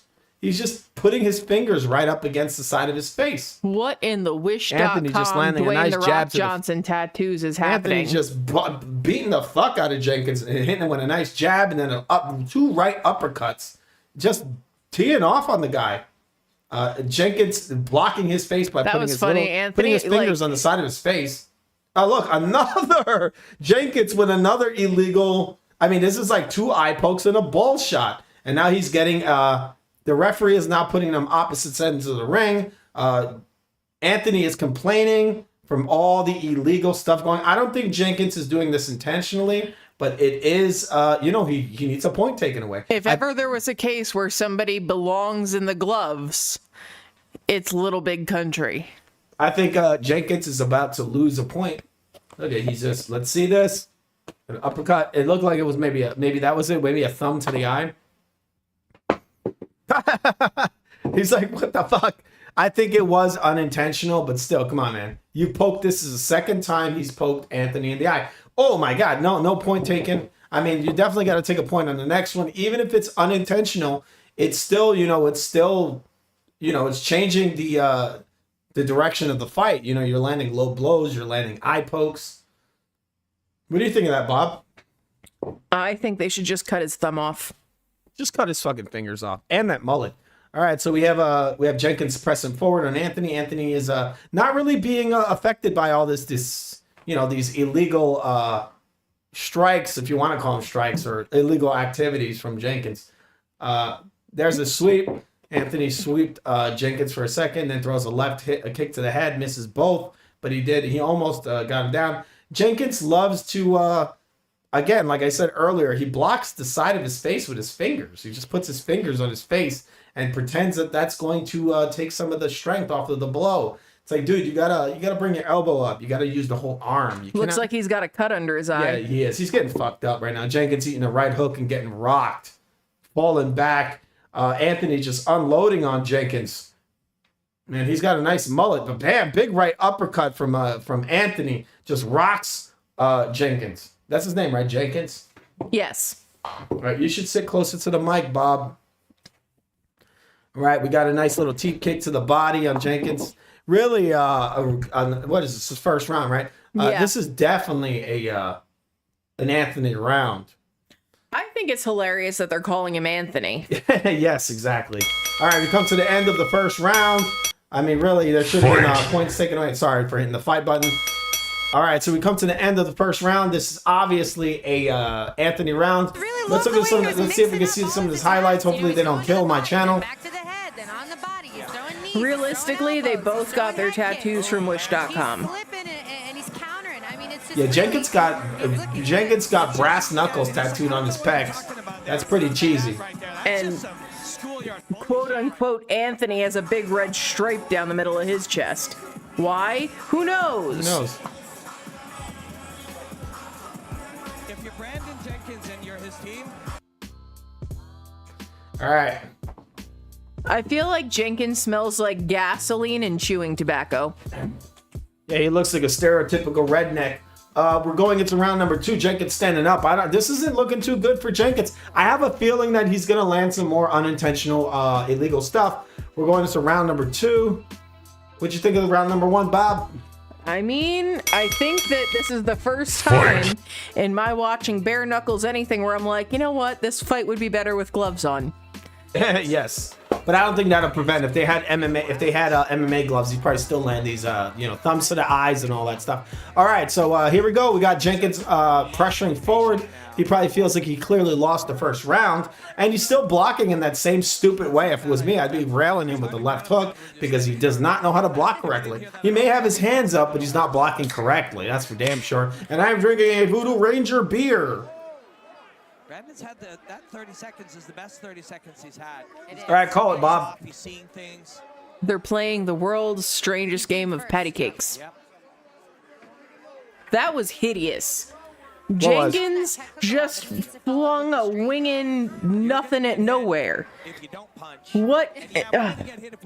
This appears to be a skill and style mismatch. Nice, whoa, nice right kick to the leg of Anthony just landed a nice right kick to the leg of Jenkins and then threw a nice right kick to the head. Combination. This feels like Anthony is training Jenkins. Like What's this is a training camp. Why is all the fighters in the last 2 fights having like Italian names while not looking Italian at all?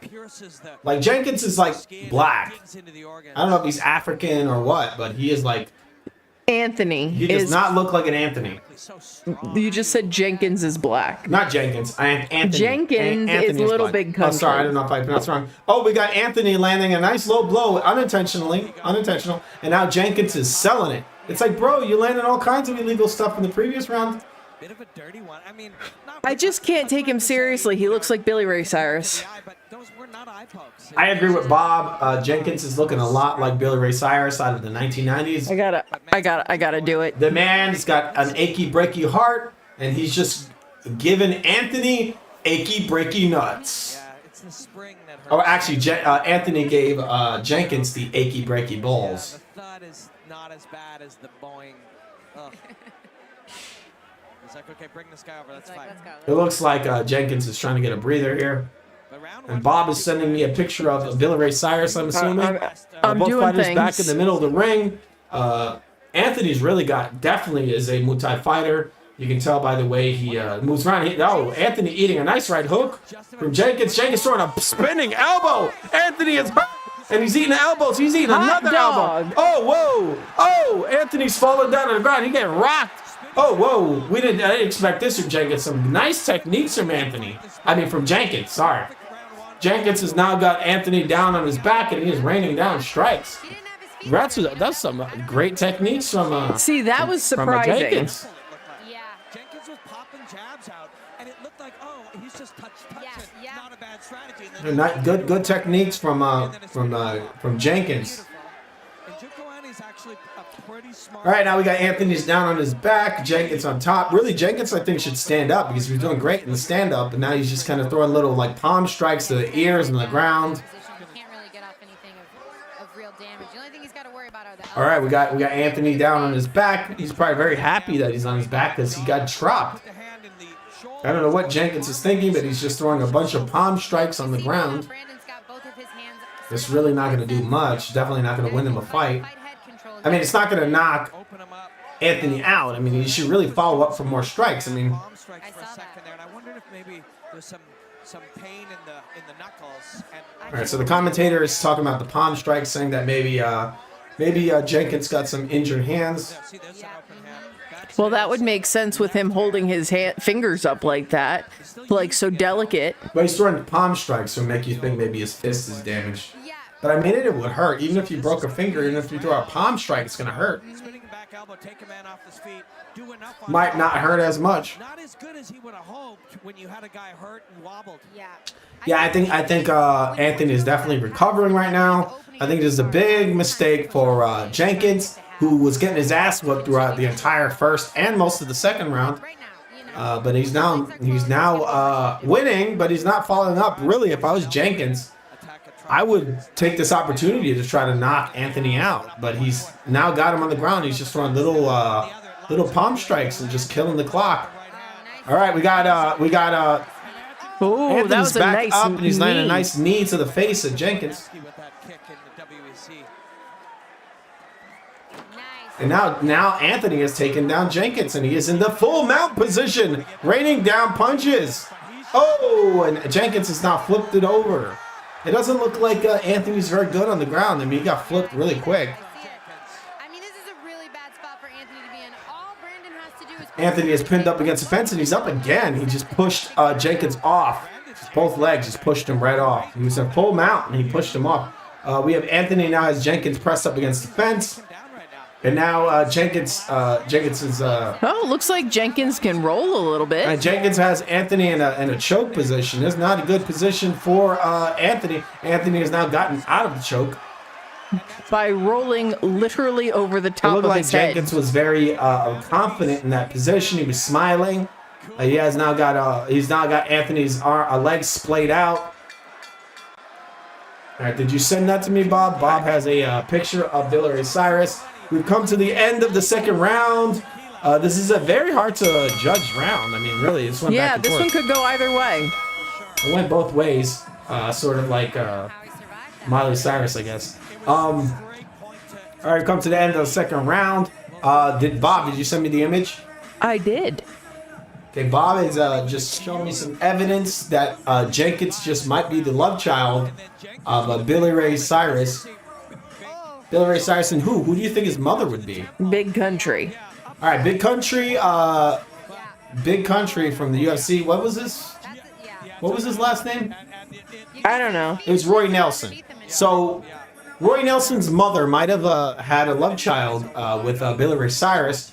And Bob has just sent me an image that might just show this proof. This is pretty damning evidence. We're going to be showing you this right now. Notice the resemblance. In the ground, you know. I mean, it was. What do you think of this, Bob? These fighters are not. Irrefutable proof. Damn. We're just exposing all these guys. All right, we're in round number 2. Oh, this is round number 2, right? 3. Oh no, we're in round number 3. Damn, already? It is round number 3. 3. Fight. Number we got 3. Jenkins pushing Anthony back to the cage. Anthony throwing a nice little teep kick to the body, getting pressed back. It looks like Anthony is gassing. Amazing. This was one of my picture fight of the night. I'm just here to fucking tell everybody I told you so. All right, they're interviewing George Masvidal. Weird. I guess he knows the fighters, and he's talking about this was a. You are gonna get your Hispanic card It looks revoked. like we got Miss Masvidal. It looks like Anthony poked Jenkins in the eye. Jenkins automatically goes to the complaints. Oh, whoa! Jenkins eating a head kick, getting rocked, now getting slammed on. Knees. Oh, everything happening right now. Anthony is just unloading on Jenkins. Jenkins is getting his ass whooped. He ate a nice little short head kick and it went right to the jaw. He got wobbly, and then Anthony started jumping on him, throwing left and right hooks. Anthony throwing a little jab, not shooting in for a takedown. I don't think Anthony should really take this guy down to the ground. I think Didn't go well last time. I think Anthony's more of a striker. He probably shouldn't take it to the ground. It looks like, to me, Jenkins is more of like he's more seasoned MMA guy. He's better at wrestling. Anthony landing some good little short straight punches on the ground. Pretty interesting. He can land a pretty good amount of power from those. It looks like Jenkins is trying to tie Anthony up. Some weird stuff happening here on the ground. It looked like Jenkins was trying to get a submission, not working out. Anthony on top, raining down little punches. What did you send me, Bob? Hey, Bob, what'd you send? Did you send something? It's a surprise. You have to go look at it. All right, so Bob is sending me some more evidence that we're having some. There might be. I don't know who is the father of this child. It's either Big Country or it is Billy Ray Cyrus. We don't really know who is the father of Jenkins. But it might just be, it's either Big Country. But right now, Anthony is his daddy. We don't know what's going on here. It's real shocking evidence we're seeing here. This evidence is pretty, I think it's pretty solid. I think this is an open shut case. We have Jenkins on the ground right now getting rained on by Anthony. All right, we got Anthony now on his back. Jenkins spun it around. But he's still... I feel like Anthony hasn't had a pedicure in a while. We have some palm strikes to the body from Jenkins. Jenkins looks to me to be losing this round. But we do have Anthony's down on his back, but he seems to be landing more strikes, which is weird. He's in a dominant position, but he's landing more strikes. Jenkins not really landing much of anything so far for the third round. He's just eating little right hands, everything, little punches on the ground while he's on top. Jenkins is on top, just eating punches. Jenkins is just throwing palm strikes for the most part. I mean, I guess his hands hurt. What do you think, Bob? I think this is a skill level mismatch.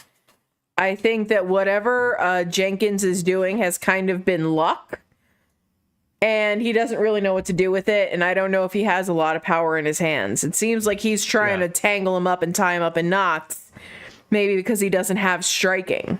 I mean, he's on top, but it doesn't look like he's winning. He's not doing anything with it. Yeah, he's not doing anything. We have a minute and 15 seconds left. This is a very confusing round because we have Anthony landing the better strikes, but he's still in a dominant position. Like he's not in a dominant position. What I mean is that he's not in the dominant position. He's like stuck in Jenkins's dominant position, but Anthony is landing the better strikes. So this is going to be a really weird fight to score. I would score it for Anthony just because of the strikes. They're just better. I mean, you got one guy who's landing punches from the ground position, or he's on his back, while Jenkins lands palm strikes, like not even good palm strikes. Like Jenkins has clearly studied at the Georges St. Pierre School of Lay and Pray. Yeah, that's what it looks like to me. Yeah, it's just lay and pray. It's just all palm strikes. it looks like Anthony's trying to get back up, and he has gotten back up, and now Jenkins trying to take him back down. We now have Anthony's on top. He's throwing short right hooks. These are much better shots.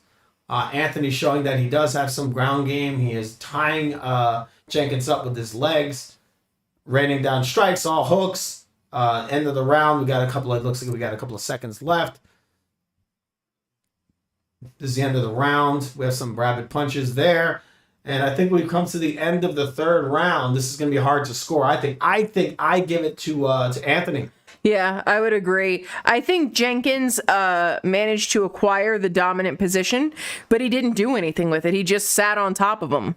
Yes. There wasn't much work going on. Let's listen to the commentary. That is a gorgeous moment between two great martial artists. What I do like is the sportsmanship here. Like, they're not being dicks to each other. I mean, I think Jenkins should have lost at least a point for some of the dirty stuff he's doing. Anthony's 43. I'm just like, where? Look at the shape he's in. That is a young 43 right there. Shakes him off. I didn't see the eye. I didn't see I think Anthony is 43. He looks a lot like Barboza, like the MMA fighter Barboza, but like a black Barboza. I mean, he was fucking Jenkins up, man. Vicious right there. That exchange right there. I agree. Yeah. Probably going to give him round 1 and round 3. We shall see, though. Oh, look at that. They're saying, God, how can you not love Brandon? the commentator gave Anthony round 1 and round 3. And you want to know what's crazy? That's what I thought. That's the same thing I thought. I thought Jenkins, it's not Jenkins. I thought Anthony won round 1 and round 3. But I think there's a case for him winning round number 2 as well. But solidly, I think Anthony won round 1 and round 3. All right, we're gonna listen to the card right now. I mean, to the judges. Let's hear it. Lupe Contreras. Ladies and gentlemen, after going the distance inside the Gamebred bare-knuckle cage, we go to the scorecard. Judge Luxembourg scores at 30-27, and judges Winkapow and Torres turn in identical scores of 29-28. All in favor of the winner by way of unanimous decision. The Assassin, Anthony. Yeah, that's not very surprising. All right, so it was surprising in some ways. Going by the rules of MMA. I do not know. Definitely should have won round 2, but probably the right guy won. And thank you. Going by the rules of MMA, they usually choose the dominant position. Jenkins was in the dominant position for most of round number 3, and he was there a lot of round number 2. Round number 2, Anthony was hurt badly. He was dropped and everything, but I think the right man won. I'm happy that they counted the strikes more than the lay and pray. And Jenkins has won. I mean, Anthony has won, and I think it was a good decision. All right, let's listen to this. A lot in the clinch. It seems like a lot of the knees, high knees. Was that the game plan going into this You're fight? right back, Bob. You talk. Mostly the game plan was to do a lot of movement. I thought we were listening to the post fight. Into everything, and also elbows. We initiated accordingly. There was some stuff that I was supposed to be doing, but I didn't do. But we still came with the dough. That's all that matters. Absolutely, my man. How would you want to be back under this Gamebred bare-knuckle MMA banner? And if you do, how soon would you want to be back? Oh yeah, I would love to come back soon. I do. I want to thank my boy Dean right there. Jorge Masvidal, where you at? I appreciate you guys for putting me on this card. Majority of all these cards you guys put me on. Love you, baby. Love you guys. Thank you. Absolutely. Jacksonville, your winner, Anthony Giucane. Love you, Kai. So yeah, this just seemed kind of like a skill mismatch. Like, I don't think Jenkins belonged in the ring with Anthony. I feel like maybe 2 years from now, Jenkins would make sense against Anthony, but he just wasn't. He wasn't sophisticated enough in his style and in his skill set. I think that the raw ingredients are there, but they're just not matured and developed yet. Round 1 definitively, and then having big moments, a head kick, and some other moments. I mean, it doesn't really matter how old he is. That is the moment. And ending nice up on kick top. down here. Yep. A wonderful fight by two classy, courageous, and talented martial artists. That one is gonna. I was telling Bob I don't know how old Jenkins is because she's talking about how sophisticated they are and their skill level. You know, maybe he has time to build up. Where Anthony is 43 years old. Jenkins, I don't know. He looks like he's in his early 20s to me, or mid 20s. I'd have to go look that up. But we're looking at the build up for the next fight. Let's listen to this. I think the right man won this fight. It was great to see that Anthony won because, come on, he won the fight. Gamebred, whoever he's got for the judges are doing a good job. Because I think some UFC judges would have been swayed by the dominant position. But did he use the dominant position? No, he didn't. He just laid on top of him, hit him with little short, very weak palm strikes. While Jenkins was down, well, not Jenkins, Anthony was down on his back, landing the superior knuckle punches, right? He was landing knuckle punches and elbows off his back. So this was the right decision. I'm happy that it turned out the way it should have. We didn't see some bullshit over here. All right, so we're going to be listening to the build-up for the next fight. On paper. What do you think, Bob? Do you think the right guy won? I definitely think that the right guy won. Who he is, what he is. I mean, he breathes and he bleeds like I do. And that seems to be a common theme with these bare knuckles promotions, whether it's boxing or MMA. There seems to be a lot less shenanigans, and I appreciate that. It's why I actually like watching these cards where, you know, I will watch traditional boxing and MMA, but I feel like I know what's going to happen regardless of what happens in the fight. All right, people, we're watching Bare Knuckles MMA. George Masvidal's Bare Knuckles MMA, Junior Dos Santos versus Fabrício Werdum. This is the rematch. Even though it's not being sold as a rematch, it is. Fabrício Werdum is the man that beat Fedor Emelianenko, however. This was the first man to ever beat him. This dude needs respect. This is probably one of the best, if not the best heavyweight in the world in MMA. Very underrated fighter. He is in the main event versus Junior Dos Santos, the man that knocked out prime Junior Cain Velasquez when Cain Velasquez was undefeated. We have these two men in the main event. Werdum has improved a ton in his striking. He lost the first fight, but he's coming back, man. Even though I think both guys are juiced to the gills. I looked at a picture of JDS today. He looks ridiculous. He's got six-pack abs and everything. He's like 39 years old. And he looks in better shape than he's ever been. He's taken all his vitamins, according to an article I saw recently, where he said that they're letting him take his vitamins again. I wonder what kind of vitamins he's taking, Bob. What do you think? I think he's taking those special vitamins that you find in the those horse meat tacos Canelo had. We get them from Mexico, man. We get them. They take the tacos. It was tainted. All right, we're going into our next fight right now. Let's listen to some of this. But remember, this is live right now on YouTube. It's free. Type in Gamebred. Gamebred Bare Knuckles MMA. Type it into YouTube in the search engine. You will find this right now. And it is free. And it is worth it. It is worth it. You people need to watch this. It's a free card. And it's been good all the way through so far. We're going into our next fight. I'm going to be playing the audio through right now. You can hear the audio. Yeah. I mean, this is... Yeah, these are the crazies of the crazies. That's right. That's what you got right here. Yep. I'm going to listen to our audio. This guy is the leader of the loony bin right here, of the lot of them. And that dude has a face that belongs on a Roman coin. He loves to fight, and he's going to get a fight when Brandon Davis walks out here. All right, Bob, call it out. I mean, there's nothing to really call out. He's running around the ring looking like some sort of an Easter Island statue. Oh, Skynet is entering the ring. Davis summed it up pretty well. It's like unsure why they needed to make everything red. He bleeds. I'm just going to try to make him bleed a lot more than me. Yeah. That guy looks kind of like Matt Walsh, except like both of beige. these guys look super calm. Yeah, that's scary. I know.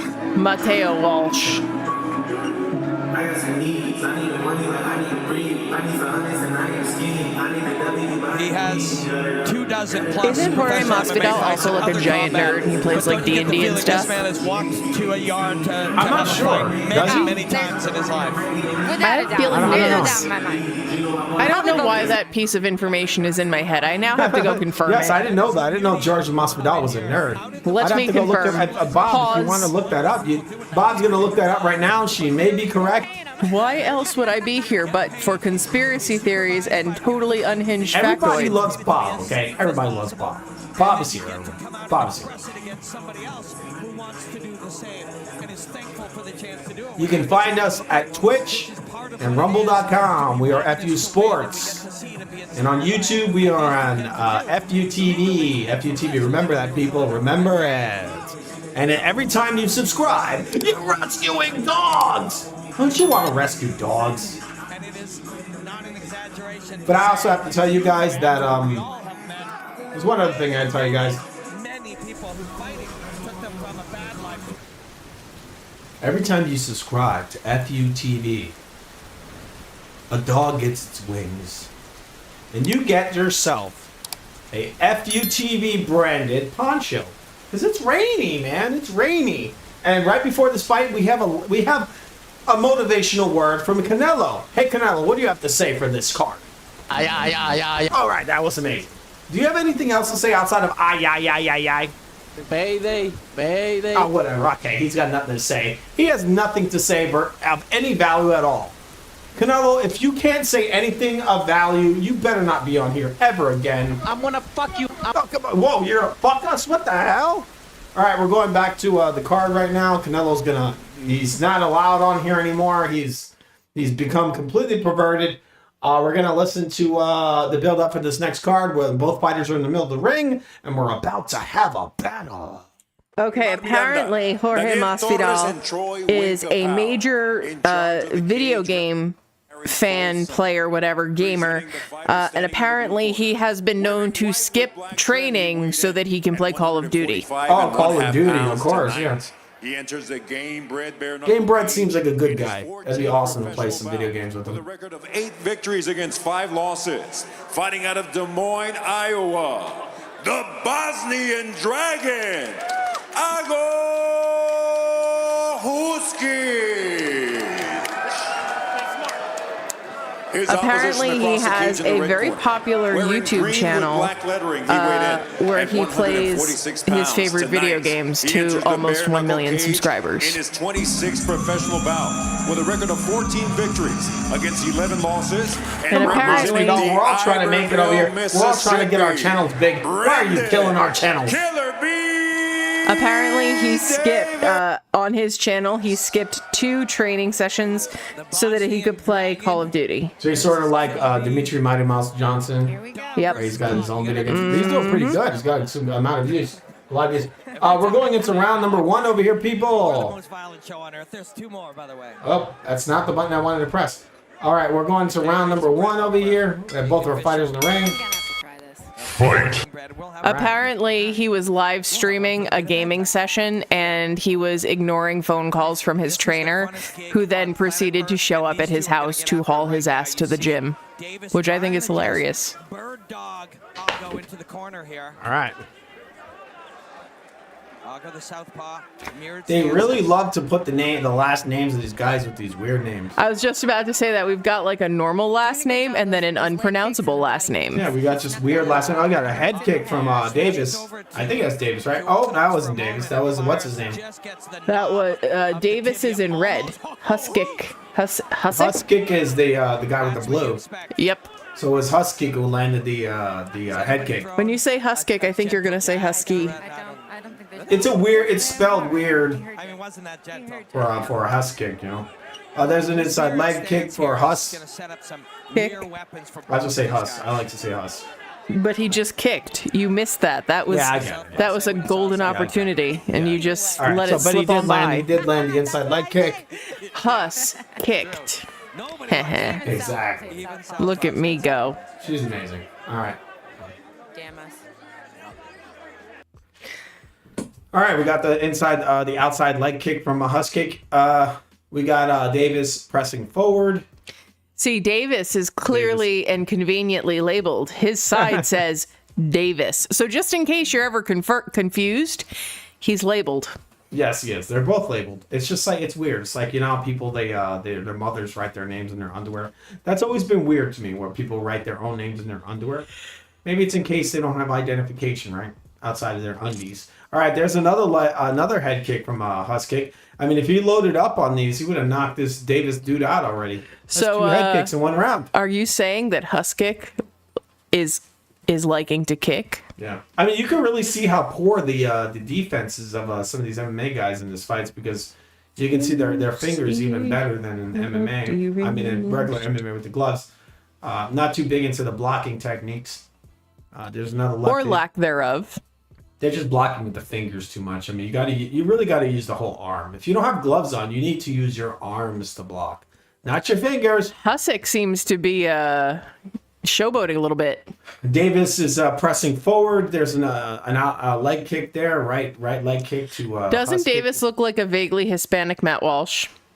He does, sort of. Hold on, I'm obligated by law. There's a teep kick to the body from Davis. It didn't really land very clean. He's pressing forward hard. Doesn't seem to be going for any kind of ground stuff. He's trying to box. Pressing forward. Davis is just pressing forward, really not landing anything of any value. He's been hit with multiple head kicks already. 2 head kicks, pretty nice, clean head kicks. I think if Huskick would have loaded up, he would have knocked Davis out already. Davis is still kind of like confident, pressing forward. He's doing like a smile now, and they're hitting gloves, but he's really not doing anything. Okay, we got Davis and Huskick's tied up. They're smiling. They're having fun doing this little chess match. There's a leg kick from Davis. Davis throwing a big right hand and completely missing, and another right hand and lands partially. While Huskick's is against the fence. There's another inside leg kick from Huskick's. We got a minute left in the first round. There's a nice little right hand from Huskick's. It seems to have like grazed Davis. Davis throws a big right hand. I think it's sort of landed. Now Huskick's is pressed up against the fence. David is pressing on him. Not really doing anything with it. He's framing. He looks like he doesn't really want to push him against the fence. He wants to get out of the position. But Huskick's kind of pushes it and holds on a little longer, and they're now breaking up. Huskick's is landing a nice right hand and knocked the mouthpiece right out of David's face. Davis, not David. I said Davis, didn't I? You said David. All right, say Davis. Davis ate a right hook and a left hook, and he's eating 2 head kicks. I mean, he knocked the guy's mouthpiece right out of his mouth. I mean, who do you think's gonna win this round? All right, we got 20 seconds left. We got Davis pressing forward, and getting pieced up. Huskick's. I hate his name. Hussick. Yeah, so you're correct. Yes, Hussick. There's no kick in there. It's not a. All right, so we come to the end of the round. Davis's face is swollen. He's got a big old knot on the right side of his face. I think this was a Hussick round. What do you think, Bob? Agree.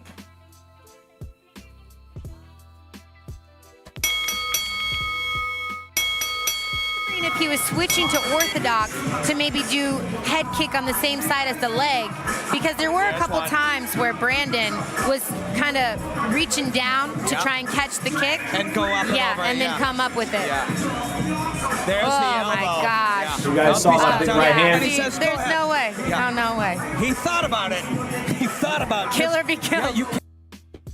You guys saw the big right hand. Gentleman's agreement. We're going to round number 2. It's a choice, and we respect that choice, and we appreciate it. As martial artists, you and I like that type of behavior. But he doesn't have to do what we like. He can do whatever he chooses. That's right. He's Both men are in the corner. Again, ready. Yeah, we got Davis just bouncing up and down, really pumped up for the next round. Both men have hit gloves. We're in round number 2 right now. Both men in the middle of the ring. With Davis landing a leg kick right in the beginning of the round. Hussick kind of like bouncing around. He throws his left kick and his right kick on the right outside. There's another right kick from Davis. Davis is pressuring forward. Hey, Bob, call some of this with me. One moment. I don't know what Bob is doing right now. It's very important work. All right, we have Davis landing a kick. Davis is pressuring forward. Husick is kind of framing and just waiting. Bob is not showing me how Davis might be Mark. What's his name again? Matt Walsh. Matt Walsh, conservative media guy. She thinks that that Davis might actually be related to him. Or I'm just saying. Have you ever seen the two of them in the same room at the same time? No, you have not. She's always bringing these. She's always bringing these things to our attention to let us know that there are lies happening in the world, and that it is the work I have been called by God to do. I think she might actually. This might be serious. That she has been called to do this, to expose these things. They don't want us to know that that Davis might actually be a conservative, and that's okay. Davis might actually be Matt Walsh. He might actually be Matt Walsh. What is a Matt Walsh? We're going to be showing you that in a second. Everybody should respect conservatives because conservatives are awesome. All right, conservatives are conservative. Conservatives are conservative in America. We got a big right hand from Davis that completely misses. Our screen is flickering like crazy. I wish it wasn't, but it is. That kind of makes it more fun because it's like stop motion. Yeah, it's kind of you don't know what's happening when our screen is going insane. So we're going to be watching it on another screen. Where I can't see it. All right, so we have Husick dropping Davis with a kick. Not to the head. He hit him in the leg and he lost his balance. He was dropped. He like swept the feet out from under him and he just landed right on his patoot. Nice little left hook to the body from Husick. Husick is really just kind of playing with Davis. Davis may be incredibly confident, but he is not incredibly skilled. Just like Matt Walsh. Yeah. Amazing. We're going to be showing you that Matt Walsh image in a second. We're watching the second round of the Jorge Masvidal Bareknuckle MMA. We have 2 minutes left in the second round. We have Davis versus Husick. All right, we have Davis throwing a leg kick and missing. The right straight to the body, didn't really land. Right hand hook from Husick does land. It was grazing. We have Davis. Davis is pressing forward. Not much success happening. He lands a straight left. I mean, I don't know if he's pressing. He is pressing forward. He's sort of just walking forward. There's nothing productive happening, but he's just moving. Big right hands from Davis. Nothing landing really.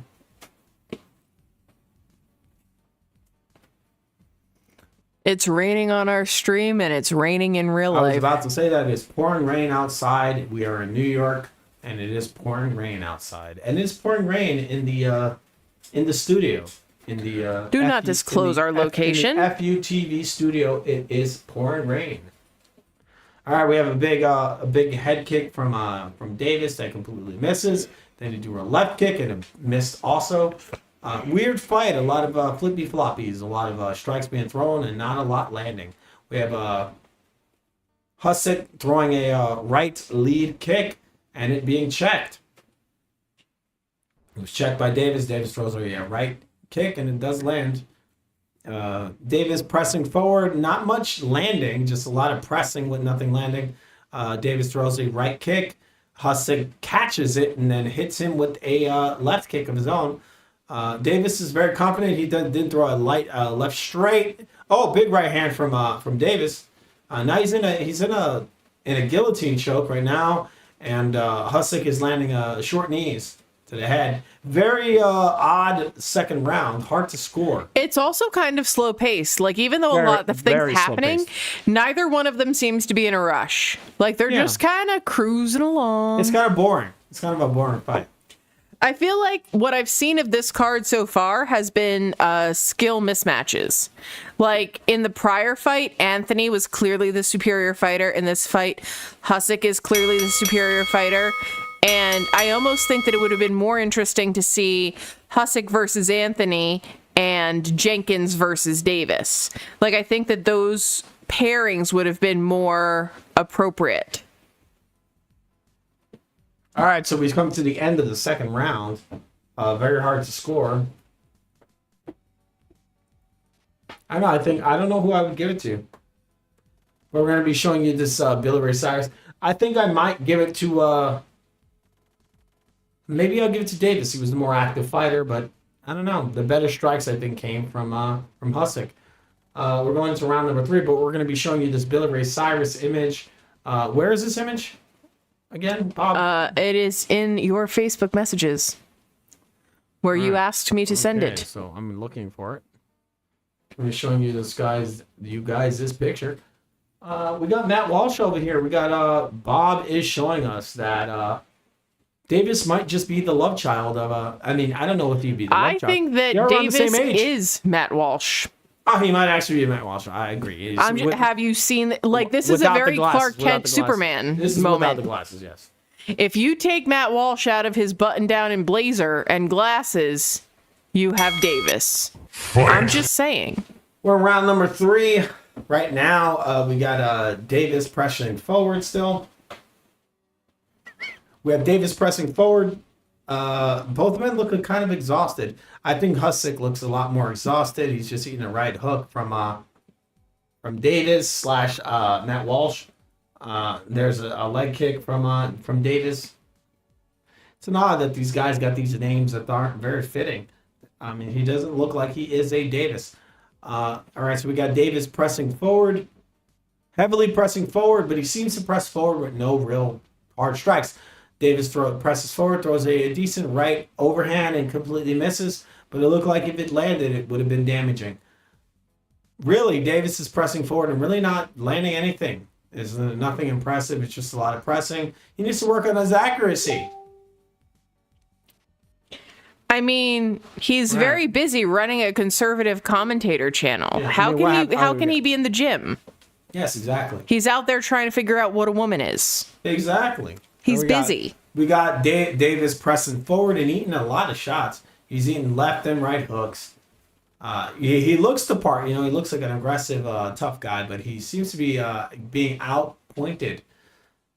Davis doing a decent job of pairing off these little jabs, throwing a little decent little jab to the body.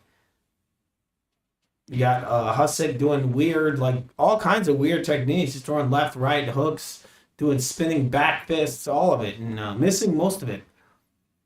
Husick is pressing back while Davis presses forward.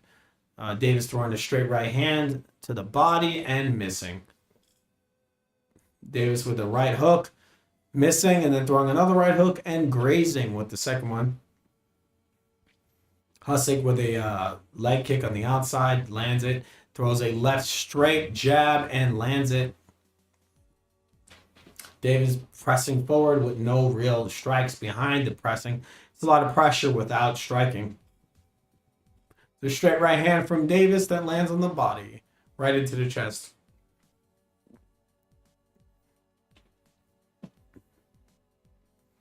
All right, so we have both guys. There's just a little bit of showboating here, but nothing really happening. Just couch. Sure is. There's 2 right hands from Davis. One is grazing, one lands, and it is grazing. Get us drunk. I mean, There's it's a different inside vibe. leg It's a kick different from show Husick here. I'm that sure lands. It people was are very picking up on solid. that. A left hook from Husick and didn't land. Again, the pace of this fight is just so different. Right hand from Davis that It's plodding almost. It's not very. It's very like lazy. Is there any top left? You know what I mean?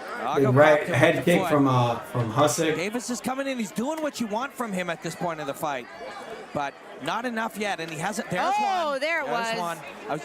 Oh! All right, we got Husick eating right hand and some a knee to the head. Remaining. Expect Davis to be aggressive here. Yeah. All right, they're expecting Davis to be aggressive. I'm assuming they think Davis is losing, which I also think that. The better shots have come from Husick. Davis, not really pressing. He's pressing forward, but he's really not throwing anything with any real steam on it. I mean, he tries, but he misses pretty. He's missing a lot. There's a right hook from Davis. It did land through 2 right hands. It did land, but he really is not. He's not really controlling the fight. It looks like Husick is controlling this ring, kind of dancing around, but definitely not doing much in this 3rd round. Davis is pressing the action. He's throwing a lot more strikes, but he's not. There's nothing really substantial that he's landing. Nothing is really impressive.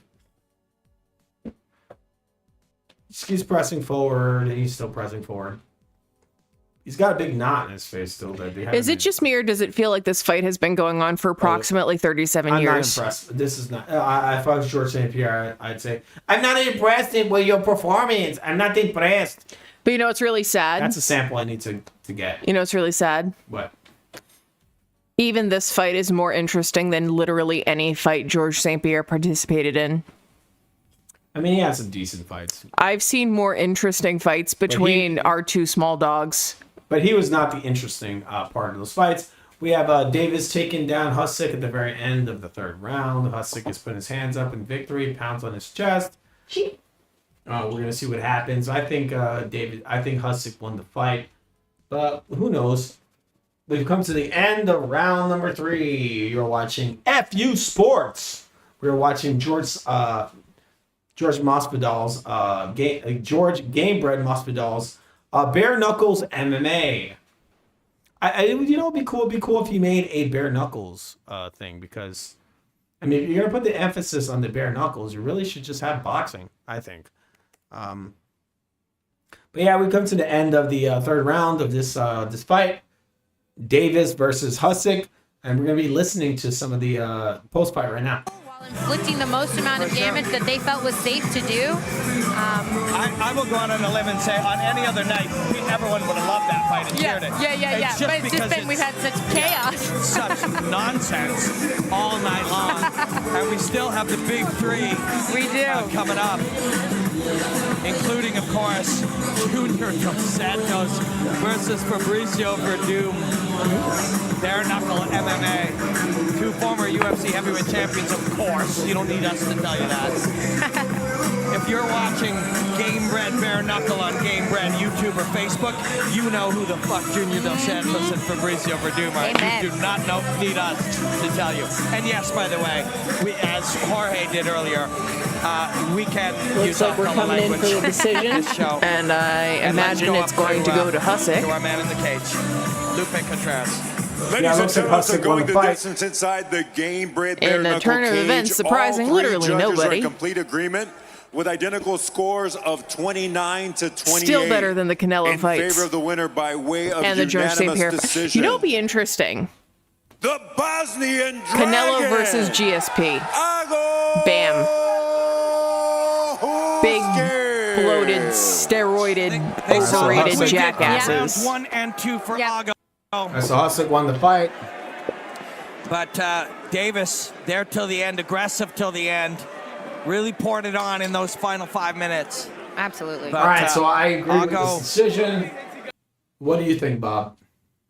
Duh. All right, so we got Husick winning by decision, which I think definitely should have happened. This is the right decision. It's cool to see a sport where we're actually having proper decisions. What do you think about that, though? GSP versus Canelo. I think Canelo would knock him the fuck out real all quick. Steroids on the table. I think Canelo would They could take as many steroids as him, all the tainted tacos. But in what, boxing or MMA?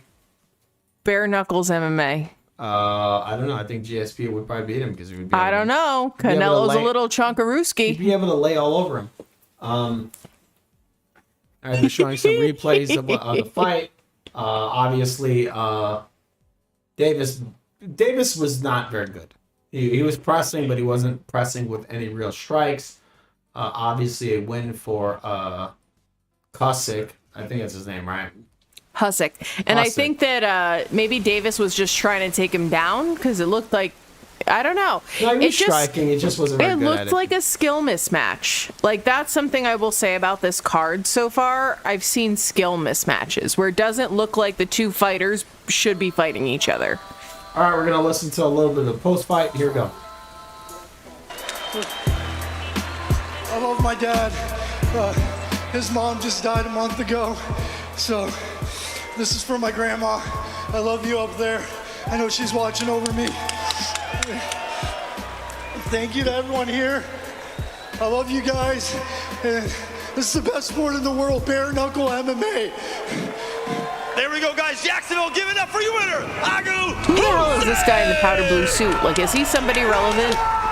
I don't know, but I don't know if I would call this a sport, a different sport. You just never know what someone's going through. You don't. You know, when that person cuts you. I think I would just call it MMA. I mean, it is the best sport in the world. Bare knuckles MMA. Just call it MMA. It's just MMA without gloves on. All right, so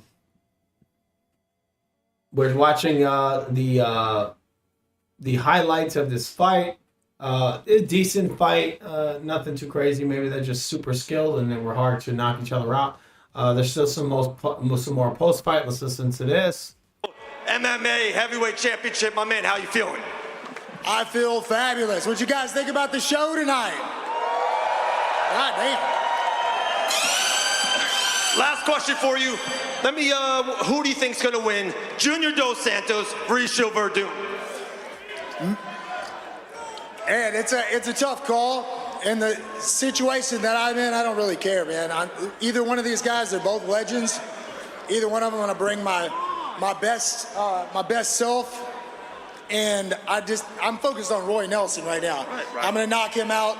Got to get him out of the way, and then I'm gonna fight one of the guys that win tonight. So hell yeah. There we go, guys. Alan Belcher. That is next month on the 28th in Biloxi, Mississippi. Coming up later tonight, Junior Dos Santos, Fabrício Werdum. There we go. How dare you, Dean Toole, put together this other awesome main All right, event, this card is moving right along. In Biloxi, Mississippi. All right, coming up next.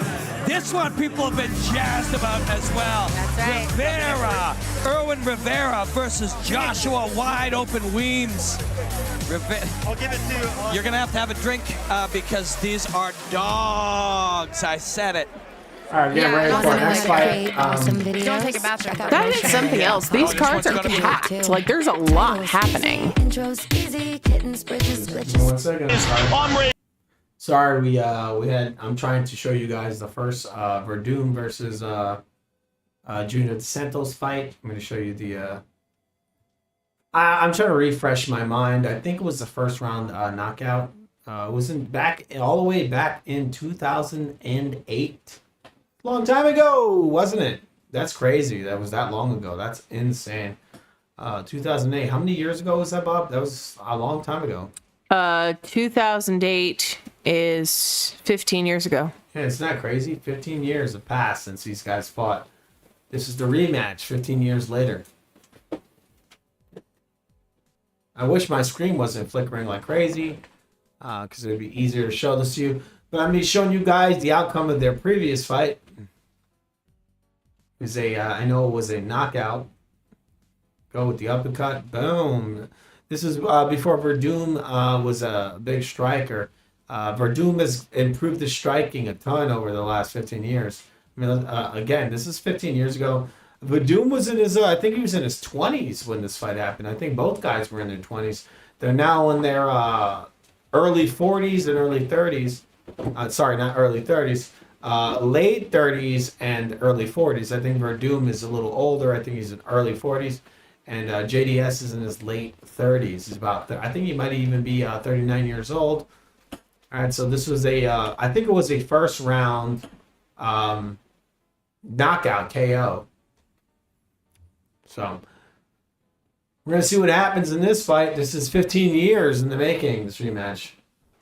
Yeah, I mean, it'll be interesting to see how their styles have evolved, how their stamina has evolved. Like, I mean, Fabrício Werdum has become a very good striker. I'm predicting that Werdum wins this, even though JDS is juiced to the gills. So what are you doing there, Bob? I'm investigating a variety of conspiracy theories that I am currently harboring. All right, so Bob is right now on her phone doing something. We're looking at Werdum. We saw the replay, and we're in the middle of the build-up to the next fight. I think this might even be the co-main event. It might be. I'm not sure. I don't believe in co-main events. Let's listen to I this. said it earlier. I think I'm most excited for this fight. I don't know why. Something just, I got a little, I don't know. Something tells me. That guy's hair is very green. I'll be right back. Bob is going to be doing the commentary. Be right back. Not necessarily who's going to win. It could be either, but I'd be surprised if we see a third round. They're both so dangerous, and when you're aggressive This guy seems against very a fellow dangerous razzle-dazzled person, and ready to go. somebody gets hurt, right? I know nothing about him as a fighter, so my wow, that's a midget. All of you at home, we're all My in hot danger takes right will be totally uninformed as usual. I feel like those are the best hot takes.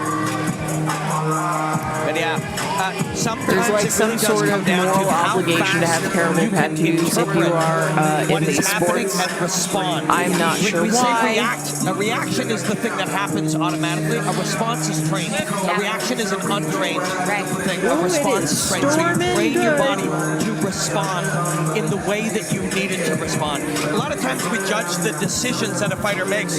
What you're really judging is how they trained for the last 6 months and 6 years of their life. They're taking off his Band-Aid. I guess he got some sort of an injection. That's suspicious. They should have probably done that in the back. When your training and his training meet in a cage in a violent He seems to be doing some sort of Morse code on the ring. Incorrect for that situation, and you try to create situations. Now he's doing a stampy stamp with his little where feeties. Rivera is doing the wrong thing. Right. And Rivera. All right, he seems pretty calm, confident. Looks like he's ready to go. One of our dogs is absolutely terrified of thunder and rain and lightning of any sort, so she's having a small existential crisis right now. I love the way he kicks, and I love the way he explodes in punches. The other guy is galloping in. Liver kick knockouts in his career. Where he Wow. just shut people off with the Really doing a solid gallop. He's excited. And that's the thing. I feel like in these promotions, you see fighters who are legitimately excited to fight. You know, you don't see, it's not like he's an athlete throwing a kick. It's all excitement, no bravado, which I appreciate. It is a treat to watch him fight. And it's interesting what you said earlier. I do believe so based on his stretches, it looks like this guy does some sort of jiu-jitsu or wrestling or ground game. I mean, we see it over and over and over again. Can you go out and for 15 minutes make one less mistake than your opponent? And ideally, you and I are trying to force each other to make a mistake, and you don't know it's a mistake, but I want you to do the wrong thing for in He really likes his entry music. music.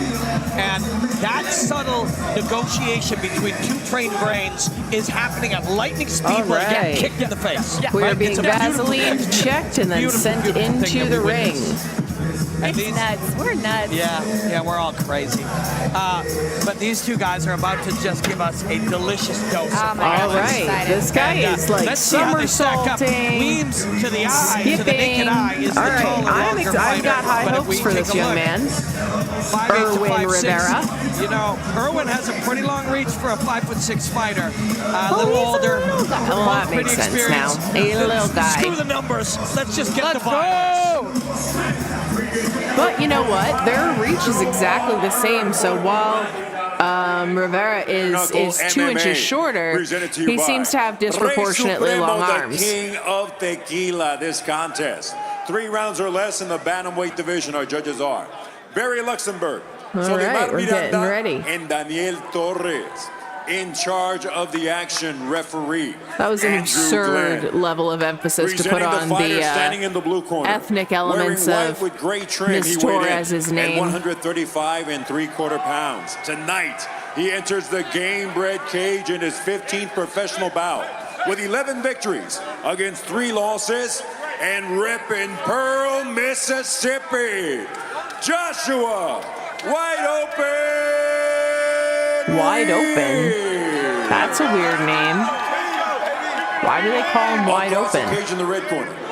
Wearing white with green, white, and red, he weighed in at an identical 135 3/4 pounds. In his 19th professional bout with 12 victories and 6 losses. Fighting out of Mexico City, Mexico. Oh. Edwin B.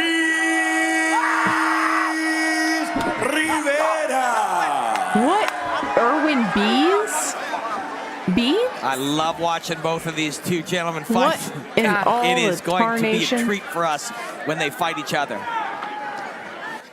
They're feeling it, though, too. I mean, I was listening to the audio a little bit. It's a little bit loud. Sorry about that. We're going to round number 1. I think that Rivera is going to win because he's excited. So round number 1 here. Fight. Right.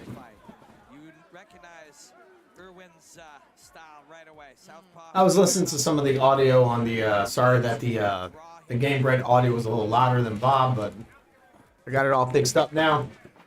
And I am eating chips. We are doing some ASMR right now. You know, is it really an FUTV stream if there isn't ASMR involved? Ah. They heard Lucy having an existential crisis. Our dog was going a little crazy, I guess. Right. The rear spear is a really elegant choice here for Weems. He's using it to the thigh to Who make do you think was distance. going to win, Bob? Yeah, he's mixing up those kicks well. Huh? So the knee came up in the same Who do you think's design gonna of win, the front Bob? kick and Yep. then snapped Rivera. over in the Yep. Brazilian arc. Rivera, why is that? He's very confident But Irwin's happy and he's to more have comfortable. He's excited. So I think that unless Weems is some sort of stone cold killer, I think that Rivera is going to edge him. Well, Rivera is pressing forward hard, but he's not throwing any strikes. He did a Weems is just forward backing roll up. into the ring. likes how this is going. Weems is just walking back, and Weems is just landing a right hook. Right to the face of Rivera. Rivera throwing a straight left hand to the body and missing. Fighting is incredibly complex, but it's also simple. It really is. I gotta hit you and I gotta knock you. And Weems throwing a right hook, a right kick This to the body and commentator missing. is just talking absolute shit. It's incredibly complex, but it's also simple. It's like, bro, you're Like, doing which too one is much. it?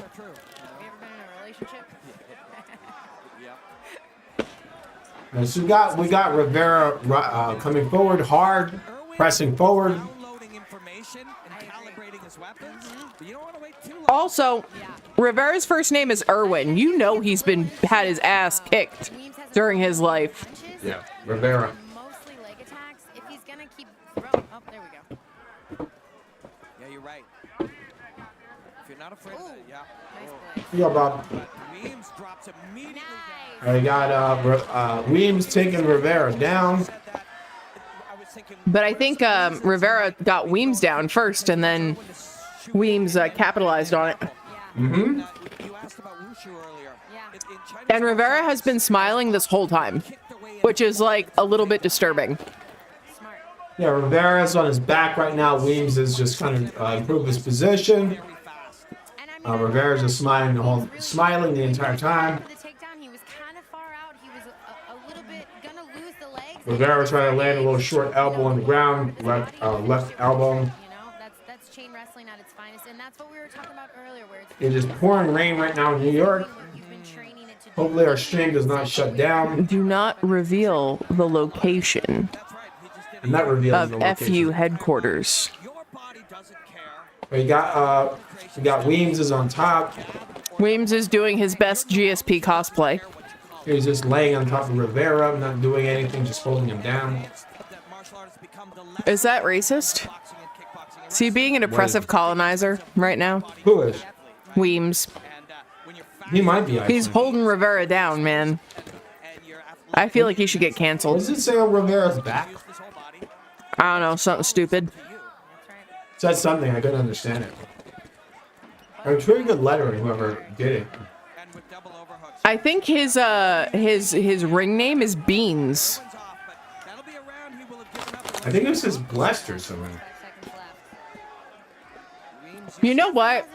It would be so much more interesting if it said cursed. Right? Rivera just ate a right hook.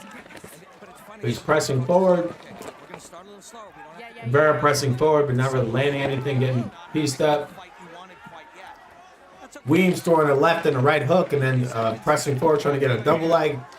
Rivera slinging him around, just shaking him off. Rivera pressing forward, throwing a little straight right jab to the body. We've strung a lot of techniques, but not landing anything. I think the fact that Rivera has continued smiling this entire time is unnerving Weems. Like, Weems is making dumb mistakes now. He is. Weems throwing a head kick. First round has come to an end. Uh-oh, it looks like Rivera's a shit talker. Don't like. No me gusta. He's Mexican, I think. Like apples. Weems is lit, though. He's emotionally lit.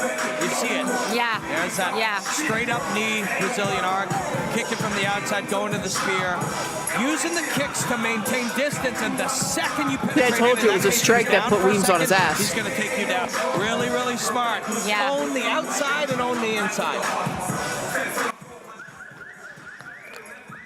All right, we have some attractive lady holding up a sign that says round number 2, and we are going into round number 2, actually. She is correct. Fight. She's in her undies. All right, round 2. And you know Erwin's coach was... All right, so we're going to round number 2. Yeah, I think so. Look at him. Look, it's chat. Me and Bob are eating chips. Let's go. Let's see. Who did you think won that round, Bob? Weems. Weems, huh? Yeah, I think he did more. I think Rivera was mostly like getting in his head.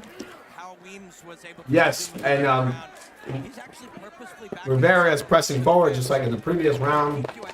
Weems kind of pick him apart as he moves forward. But like Rivera needs to actually put his foot on the gas and do something beyond just standing there. He does. Weems throwing a right hand and then a spinning punch. Didn't land, but he did attempt it. I think towards the end of the first round, Rivera started actually doing something. But I think that the majority of the striking and ring generalship went to Weems for round 1. A lot of techniques coming from Weems. He's not landing a lot, but Rivera's not doing much of anything. Just a simple act of throwing lots of strikes might actually win him the fight. Weems is coming on. Yeah, Weems says that you ain't got nothing for him. Weems has a much higher output. He really hasn't. Yeah. A lot of learning, a lot of information gathering. But I think Rivera needs to stop information gathering and start punching gathering. Yes. We don't know what went on in camp. We don't know what's going on. Rivera's not really, he's pressing forward, but he's not throwing any, he's not really throwing anything. I mean, maybe he thinks he's gonna get like a knockout or submission or something, but like he needs to actually do something. He's not gonna win on points doing nothing. Giving him lots of data to try to absorb, coming with punches from This commentator is terrible. Yeah. It's a left hook from Weems that lands. So right and left hand, and the left landed. Straight left hand from Rivera to the body, misses. And he blitzes in, he throws a... And Weems is bleeding. There's a right and a left, he throws a right jab and a left straight, and he looks like he cut Weems over his, I think it's his right eye. Yep. Actually, it's his left eye. Oh yeah, you're right. Weems has a cut over his left eye. Weems now looks a little bit scared. Rivera is pressing forward. Not much. There's a straight right hand from Weems that lands on Rivera's face. It looks like Rivera's headhunting. He is headhunting. It's not going to go well for him if he doesn't actually seal the deal. I mean, it's a better round for Rivera, but I don't think he's winning the round so far. We have 2 minutes left in the second round. Certain things that we say out of habit. Oh, those leg kicks. There's a left hook, and Weems is throwing left and right hooks. I think that actually hurt Rivera a little bit. I see he landed one hook. That smile has disappeared. Weems was very, very like emotional. Rivera looks very confident. He's pressing forward, but he's not really throwing any strikes. Burn sugars, it will fatigue you. Weems throwing a left hook, a left kick to the head, and followed by a right hook to the body, which landed. Let's see, maybe if Rivera almost seems like an NPC. Like he is in the sparring rounds of Fight Night. Yeah, it's weird how he's just pressing forward and not really. Like he's just walking forward.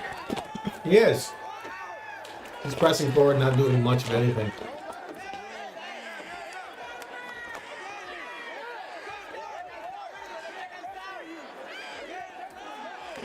Weems is very sloppy. Yeah. I think That's both his men are thing. pretty sloppy. Yeah, but He's finished more than a few people in his career, and I'm sure many more in the gym. When you have a weapon that you've developed so sharp, it's always there. I think Weems just throwing so much more strikes. It's just hard to. yeah. go I mean, against him. at this point, Rivera's going to need to like knock him out or submit him. Oh, okay. But still, it's like we have 30 seconds left, and I could probably count on two hands how many strikes Rivera threw. Yeah, Rivera's not really letting his hands go. Rivera eating a big left hook and then a right hand. He's doing a little dance, a little stupid showboating stuff, but he's getting beat He up. reminds me of Nate Diaz a little bit. He's trying to be some fake Ali, kind of like, doing the little shuffle there. Ali shuffle. Rivera's got Weems against the fence, but he's not throwing, he's not landing anything while Weems' back is against the fence. Yeah, Weems is feinting. He's throwing lefts, right hooks, he's throwing head kicks, he's throwing it all. And we come to the end of the second round. Fight. Sorry, I shouldn't have hit the fight button. Yeah, I've got Weems winning that one too, honestly. That was a close round. Let's listen to the some of this commentary. Yeah, you would still want to be telling Irwin, okay, we got to take this guy out. Smoke the liver. And you want to tell... I mean, especially with the Irwin that we know, like this isn't anywhere near the pace, the ferocity, the zest, that we as the fight is going on, it looks like it's been a smart approach and a purposeful approach. Yeah. But Weems has moments like that, even when Irwin's doing well, and that might be enough to give him 2 rounds. You want to tell Irwin, we need a finish. Yeah. But get after him. then what do you tell Weems? You tell him we need to win the round. Yeah. I agree. Yeah. His coach is probably like, what the hell are you doing? Win the round. It looks like the commentators have it the same way. They have Weems winning. We're going into the third round right now, the third and final round. Fight. Both fighters in the middle of the ring. Weems just screams, just runs right across the ring, right towards Barrera. Throws a big old leaping knee. Weems doing some kind of like Nate Diaz kind of thing, pointing his finger. He's coming in there to knock Rivera out, it looks like. Yeah, I'm calling it. Weems is going to win unless Rivera knocks him He out. might get caught. He is coming in very aggressive. Yeah, but I think he's coming in so aggressive, Rivera doesn't know what to do. Weems is coming in very aggressive. Weems is coming in so aggressive, he just took himself down. Yeah. Weems is falling over from how aggressive he is. Weems has almost become so aggressive, he's fighting on behalf of Rivera against himself. But Weems throwing a big left hook and missing. Now Weems has it in a choke. Rivera just threw Weems up in the air. Was unsuccessful. Weems has taken Rivera down. He had him in a rear naked position and then just lost it. Weems is going completely insane. He's throwing left, right hooks. He's doing jumping knees. He's taking Rivera down. He's doing everything. Like, Weems is doing that thing at the end of Guitar Hero where you just push all the buttons. Like, he's pushing all the buttons right now. It really does look like he's pressing all the buttons. His technique is called button masher. Weems coming in real heavy, throwing a right hook, and jumping in for a double leg. And Rivera saw it, and he's now got Weems in the back of the Weems' neck. Looks like he's going for a choke. It's in a guillotine position. He's got Weems in a guillotine choke. He's trying to get it. Yeah, he's got 3 minutes left, so... It doesn't look like it's in too tight. No, Weems he got lost out. it. Weems is on top. Rivera's pretty strong on the ground. He's able to push his way back up pretty easily. I mean, he's done sweet fuck all else for the last 10 minutes. Yeah. I would hope he's still got some energy left. Yes.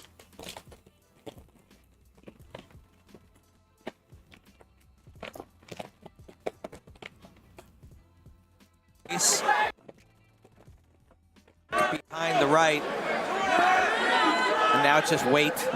Uses the weight to get an opening on the far side. Yep. Good stuff from Weems, man. Yeah, he's doing a good job of getting in between Irwin and the cage, so Irwin can't use the cage to kind of hand fight. Yep. Nice. Remember, Listen, Weems was like, I'm not coming to play. Yeah, Weems is easily winning this. But I like don't understand why Rivera hasn't done anything. Like, I mean, he's trying. He's just not able to do anything. Weems is taking him down again. Our screen is flickering like crazy, so it's very hard to judge. Right. When you redline the whole time, you fatigue. The fittest athlete in the world, redlining will fatigue, right? And he is redlining. But having a great fight, Joshua Weems. It's not really. I mean, it's an uneventful fight. It's not too exciting. Rivera very excited, very confident, coming forward, not landing enough strikes. Weems just throwing a lot of shit, many kicks, many punches, just a lot of techniques, missing most of them, but still winning. We're a minute and 20 seconds towards the end of the fight. Weems goes for a choke. He went for a guillotine. Weems coming in, throwing a little jab and then a right uppercut. Uh-oh, he's bleeding. Rivera's bleeding. I think he's been bleeding. Rivera pressing forward, but not really doing anything with it. He's just pressing forward. Rivera is bleeding from both his right eye and his left ear. Both men tied up. It looks like Weems was thinking of throwing that left head kick. This looks kind of like when Kovalev took that dive. You know? Well, versus Canelo? Mm-hmm. Where he, like, didn't really do anything. He just kind of stood there. But I don't think there's any fix here. I think there's a real No, fight. I don't think it's a fix. This is what it reminds me of. Yeah. It looked like Rivera came in. You know, he's very confident, but he's just not doing enough. He's not willing to risk. He wasn't blessed tonight. Well, he's not willing to be he's not willing to possibly get knocked out. He's throwing a good amount of strikes, he's coming in aggressive, but he's not throwing enough strikes to really get. You know, he's got kind of at this point, he's got kind of like a puncher's chance. I think he just landed a left hook. Rivera landed a left hook. Weems throwing right hook after right hook, but the round has come to an end. So yeah, the round number 3, Rivera's got his hands up, and so does Weems. Rivera very aggressive coming forward, but most likely outlanded, outpointed, and we come to the end of the fight. Yeah, it's a Weems win. Oh, sorry about that.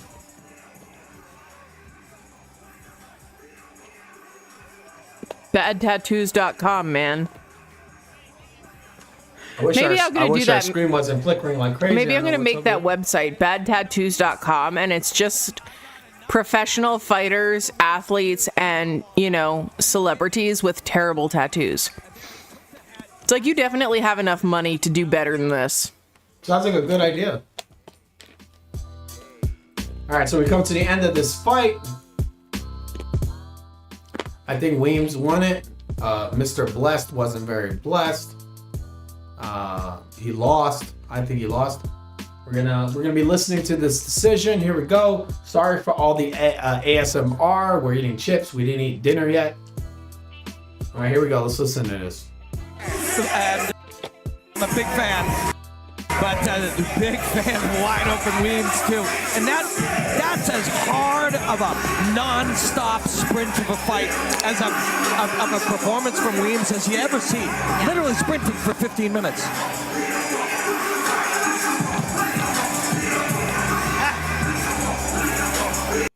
All right, the decision is coming up. Me and Bob. Who you thought won, Bob? Weems. Yeah, I thought Weems won the fight. Here we go. We're getting the decision. Here we go. Let's get the decision. After going the distance inside the Gamebred bare-knuckle cage, all 3 judges are in complete agreement with identical scores of 30-27 in favor of the winner by way of unanimous decision. Joshua Wide Open Weems. I'm gonna fuck you up. All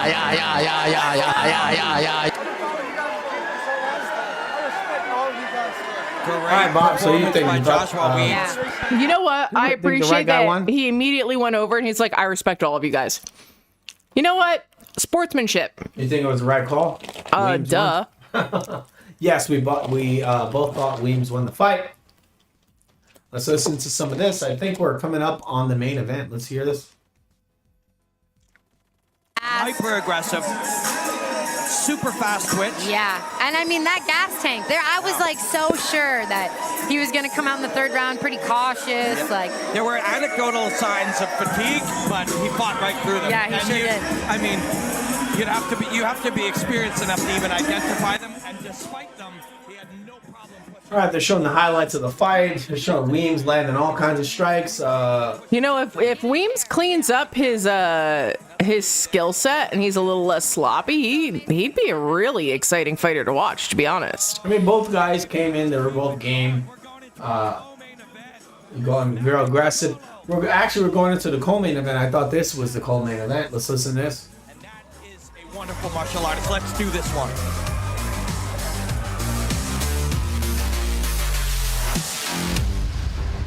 Maki Pitolo. My name is King. Bow. Bow. I'm here to fuck shit up. I'm gonna Immediately do not like him. Nuke the internet because why? The world needs it. My name is Maki Pitolo. I go by Coconut Bombs. It's have people who have names that are like easy to pronounce. It looks like you got a midget versus a very big guy. It looks like a freaking light heavyweight versus a lightweight. Looks like a defensive linebacker or whatever. Perfect. It's perfect for my versus Manny Pacquiao. Yeah, I mean the guy looks way bigger. It's one really big guy versus a really small guy. So what I know about King Bauman is that he's a good martial artist. He's from another top team, Jackson Winks. So I'm not Jackson Winks. I'm looking for him to come with the best version of himself. That's not a very good team. All right, so we got John Jones as coach. Maybe this guy's juice to the gills like John. All right, so they're doing the build up right now, and I'm gonna let Bob take the sway. I'll be right back. I'm gonna go get something to eat. Be right back. I do not like King Bauman. I do not like him at all. He's a cocky son of a bitch. I'm hopeful that Coconut Man over there wins.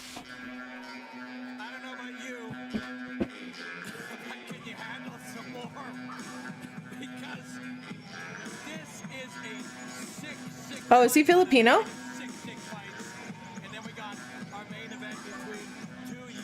Oh, that would be cool. But I don't know. I can't tell. His flag is all crumply umpled.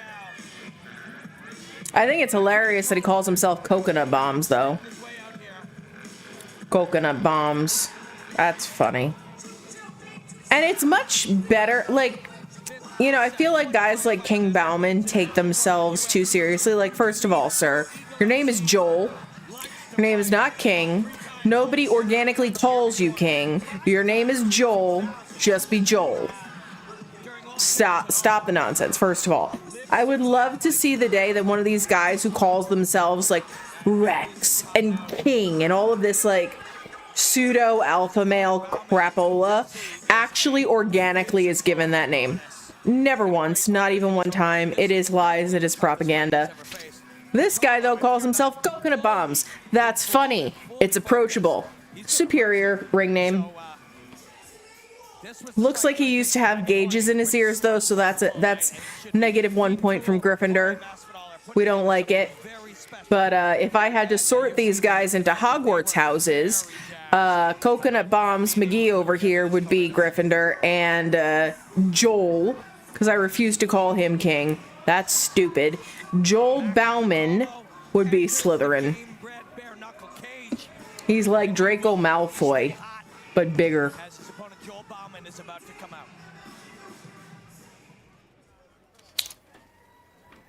I'm guessing that Joel is fighting in the red corner. Oh my lord, he's wearing golden trunks and doing some sort of like weird mean face as he walks in. Oh god. Believes in himself, fully believes in himself. And you know, confidence is one of these things. You can create it, but it is better if it is as a consequence of the work. That the self-belief comes in response to the amount of work that you did and how you're properly and accurately assessing your abilities. And that is Joel Bauman. He is confident because he knows something we don't know. Is he wearing Dr. Sebi on his t-shirt? And then he explodes. And we're happy to have him here. If you've seen any of his performances, he is a scary cat. I mean, he's in an excellent shape. He's a big guy. He seems like, again, this seems like a mismatch. Like, these guys don't belong in the ring together. We're going to have to watch this guy. But I don't like the attitude. There is no faster way to turn me off to a fighter than if he's a cocky son of a bitch who's not humble, who's just like self-aggrandizing. Nobody ever called him king. He called himself king. Shut up. Cease and desist. I heard you talk about Dr. Sebi. I think he had Dr. Sebi on his t-shirt. You're having a whole like picnic over here. If it's for both of us, why you have all the food over there? All right, so Bob brought up Dr. Sebi. Because I think he was wearing Dr. Sebi on his t-shirt. Dr. Sebi was a psychopath. He ate air towards the end of his life.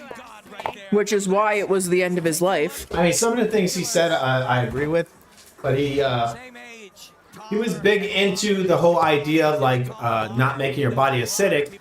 But he was obsessed with your stomach not being acidic. But guess what? Your stomach is supposed to be acidic, so you digest your food.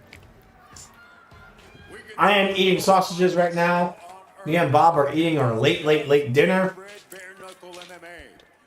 And we're watching Mr. Gold Trunks go against... those are some very interesting looking trunks there. I mean, does he have an OnlyFans? Probably. In charge of the action, referee Larry Folsom. Introducing the fighter in the blue corner. This has been the rep like all night. Either that or we have guys that have lots like rubber bands in their white beards.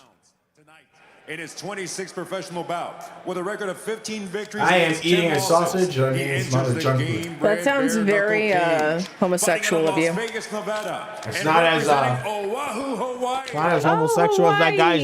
Very nice. It's not as homosexual as that guy's trunks. Mahalo. All right, people, this is a co-main event.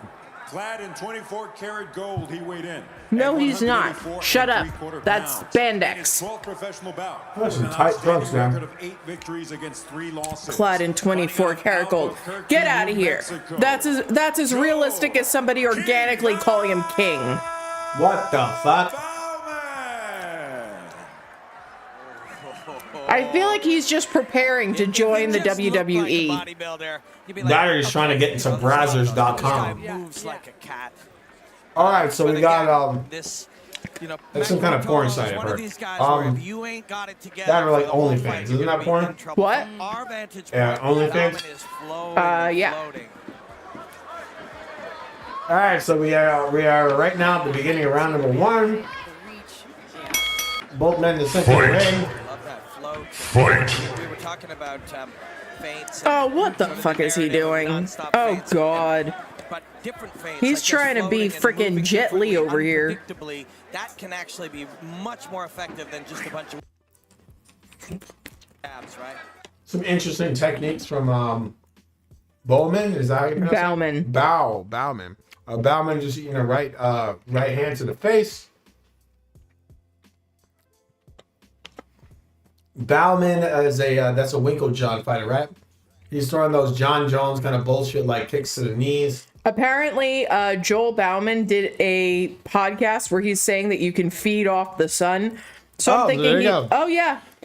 He talks about Dr. Sebi. I just told you that Dr. Sebi, towards the end of his life, said he could eat sunlight. Yeah, but I told you that he had Dr. Sebi on his t-shirt. I understand, but he starved himself. He was a crazy person. So you got Mr. Gold Trunks getting punched in the face over and over again. But a little coconut bomb over there. Coconut bomb stepped in, landed a nice left hook to the face.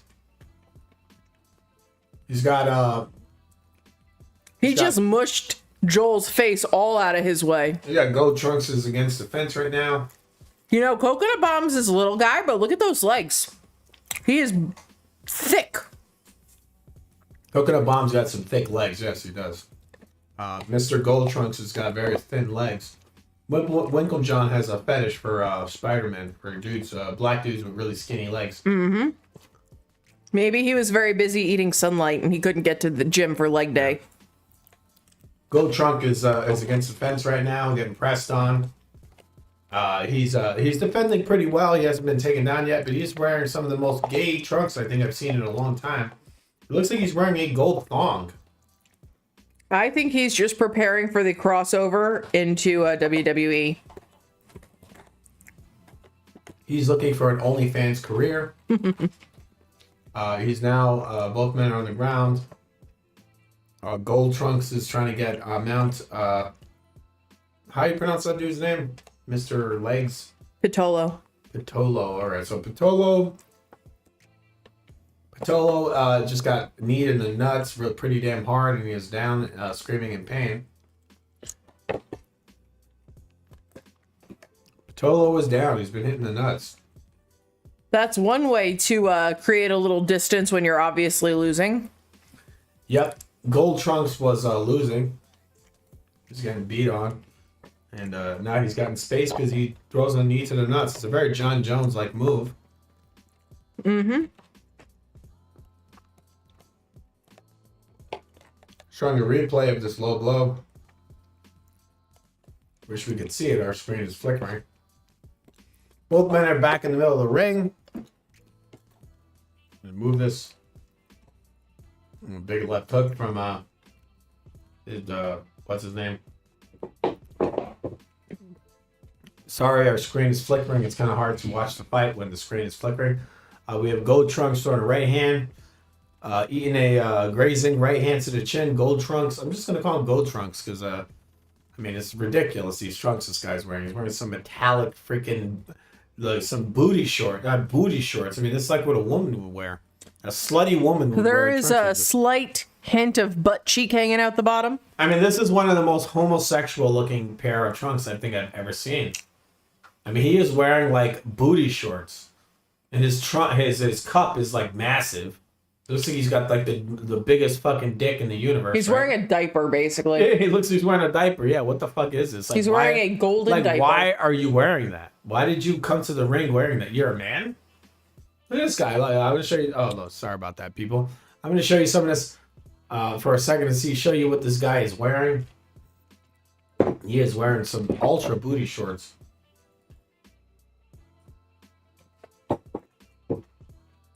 I'm going to try to show you this right now for a few seconds.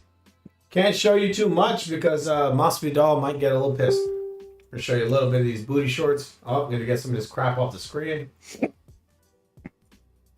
Sorry about the junk on the screen.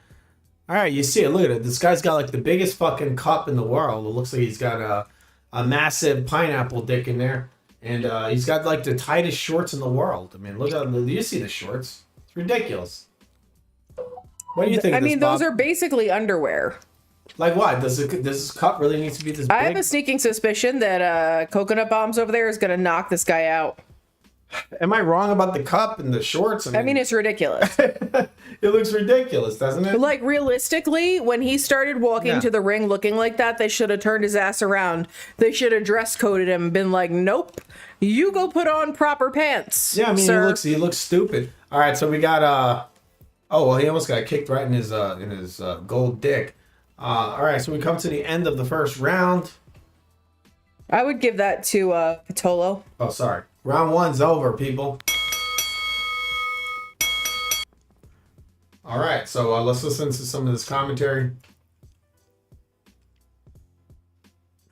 Sorry if this is a little clunky. Our screen is, we have two screens and one of them is flickering.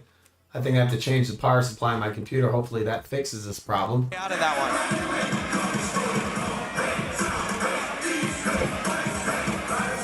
Can you hear, Bob? Yeah. There, digs the rear hand through. So a good round. Both guys had moments. For sure. I don't know. My job isn't to decide, but I suspect the judges will have seen it for Joel Bauman. I think so, yeah. I disagree. I mean, even if you just look at What do you mean? Why did you say that? body language, I feel like, you know? Joel didn't do enough. Which one was Joel? I don't even know. Is that the Diaper black Man. guy? Huh? Diaper Man. Oh, gold pants. Yeah. All right, we're going round number 2 right now. We're having a little bit of technical difficulties here, but we are going into round number 2. Okay. Fight. I got Gold Man, Diaper Man bouncing around. Bowman.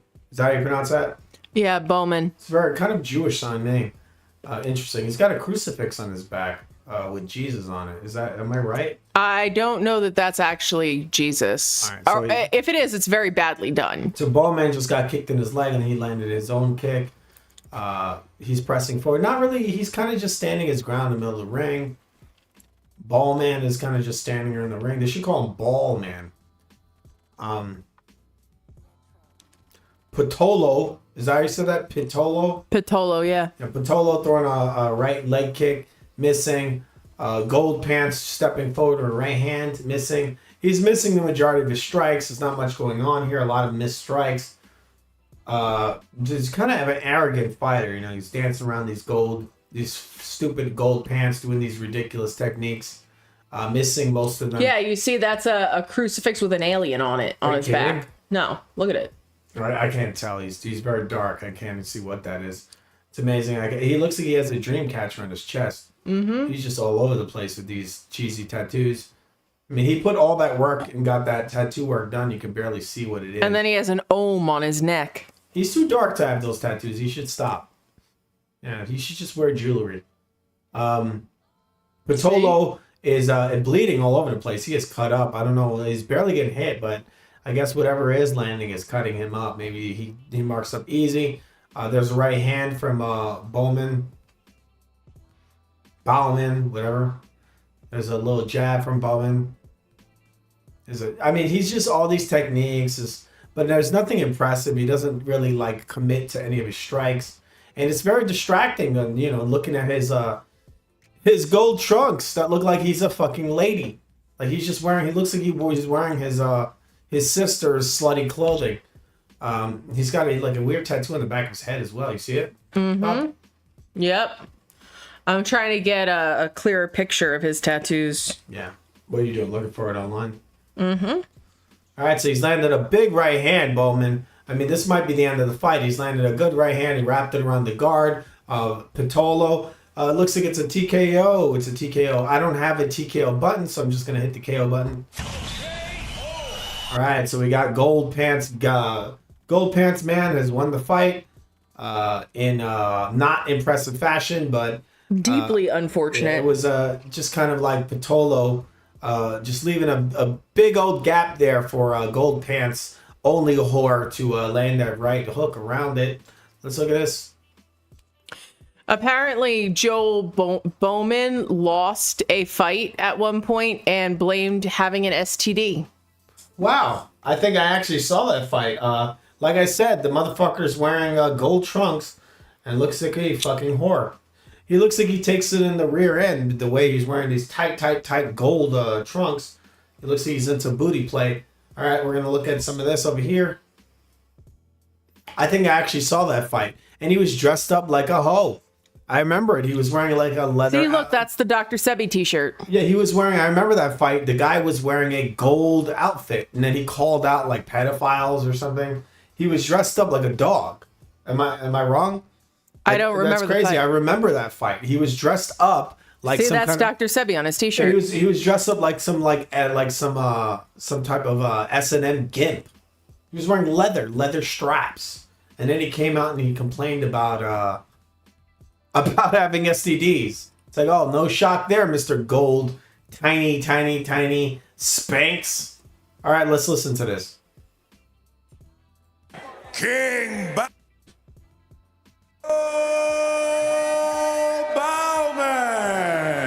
That doesn't look like Dr. Sebi. That looks like some kind of guy smoking a joint. I think Kayla Harrison is about to have a couple of words with King Bow. King Bow? He's going to say something stupid, isn't he? Ladies and gentlemen, I'm here with your winner. This lady he's with right now looks like a tranny. I think it's about time to nuke the internet. Listen, I know you said you wanted to nuke the internet with your fight. I gotta tell you, those shorts, they might have nuked the internet tonight, huh, ladies and gentlemen? Oh my goodness. Listen, that was a beautiful fight. You went out here, you instilled your will, you dominated in great fashion. He's gonna be on all the gay sites, I think. This is, hey Zuckerberg, I'm Shadowban God. This is the hashtag that I'm using because you keep censoring me and suppressing me. Very interesting how you censor and suppress me, but Instagram boosted a pedophile network on your platform. Very interesting. You condone that? You condone that data? So apparently this is his thing. Well, I fight to eradicate childhood malnutrition from the planet. That's what I do. That's why He's got I fight. so many shirts on. I fight for kids. I don't. This man has shirts on top of shirts on top of shirts. But like I said, the last time he was exposing like pedophiles. Apparently he's known for like kind of insane post-fight commentary. Yeah, it's always the same thing, I guess, right? Anything for attention. I mean, look, he's wearing these gold trunks. I mean, he's just... What the fuck? So apparently at the last, his commentary from where he's dressed up like a gimp, he says, "Last fight I was tired. I was exhausted. I'm about to launch this NFT that's going to change the fight game. And I put in 30 all-nighters before that fight. I had herpes before that fight. 2 outbreaks in the span of a week. I'm here. I'm healthy. Let's go. Whatever. It doesn't matter." I mean, you think it was a good thing that he fought this guy? Maybe he gave him herpes. I think that... You want to fight a guy who's got herpes? I'm fascinated by the person that he is. I don't like him. He might have just given that dude herpes. Who knows? Do you think he might have given that the guy? It's definitely a possibility. He might have just gave the guy who fought herpes. I love that nobody really knows what to do with his like post-fight interview, so they're just like, okay, we're gonna just move swiftly along. That's what it seems like to me. Like they don't. They're like, okay, child sex rings and all that. He seems to bring that up after every fight. This is the second time I've seen a fight, and he's doing it again. Maybe he's correct. Who knows? Maybe they're trying to shut him down. Zuckerberg is coming into MMA supposedly. You know, he's probably had like practice like 2 different times for like an hour apiece. And you know he could beat the best in the world right now. Obviously, he's fighting. He's talking about fighting Elon Musk, a 52-year-old fat fuck. All right, let's listen to this. Junior win over Werdum. Yep. Earlier on in their career, I believe it was. It looks like we're going into the main event. 2008. 2008. Yep. And this fight, Fabrício wants it back, and he says it is clearly for the title of the greatest heavyweight ever The from ring the is great fighting purple. country of Brazil. Well, those are some big odds on the table. I mean, that's like, you know, those are bragging rights for a lifetime. I mean, we're listening to the commentary, right? It has been a crazy night. If you haven't already called your We're friends not and listening told to the them commentary, that we're okay. on YouTube and Facebook Live So, and they should be watching. I think it'll be really interesting to see these 2 fighters coming back after 15 years. Junior and Fabrício walk to the cage. But I feel like, I don't know. I know Junior is a really good fighter, but Fabrício Werdum is like, it'll be interesting to see what happens. I mean, JDS has had I mean, both fighters have a pretty decently long layoff. I don't remember the last time I saw Fabrício Werdum fight. It's been I mean, a while. aren't they both retired? Not really. I think they're just retired-ish. I think they're free agents. I mean, they're still decent for heavyweight fighters. You could be in your 40s and still be really dominant in heavyweight fighting. So. That is, like, these cards are packed. There's a lot happening. There's a lot of diversity in like, skill level, fight style, experience, and I really enjoy that. Even if it's a really long card, it doesn't feel long. No, I agree. Like, this card actually started around 6 o'clock. We weren't here. We were busy doing stuff, but I mean, we're coming up on 5.5 hours of this card. I agree that these cards don't feel very long, and it's because they are pretty exciting. They do have a lot of action. All right. I'm adjusting our scorecard for the main event. Let's listen to some of this commentary. Jorge wants the best fighters in the best moments, and that's what we're about to get. And I think we are about to get the first of our two former UFC heavyweight legends to come out to the Gamebred cage. Oh, baby, let's do this. So I wonder if this is something that Jorge Masvidal is going to do. He's going to try to poach big UFC names to come in. I mean, I think Jorge will take whoever he can get. I heard this was kind of like an accident that happened, that he was able to do this. I mean, this is a crazy fight. I mean, the UFC should have set this rematch up. You're talking about two of the best MMA heavyweights in the world. And I don't care. People say, oh, they're old. Well, I mean, it's different. You know, heavyweights are different. Let's listen to some of this this build-up. Bareknuckle cut a little bit more, you know. But I don't care, man. I train every day in my gym. Very hard training. Sometimes don't have gloves. Sometimes don't have nothing. It's like, easy to me, you know. Like I don't have zero problem. Well, to face him now, it's 15 years after that. It's something I think it was supposed to happen. You know, I became champion of the UFC. He became champion as well.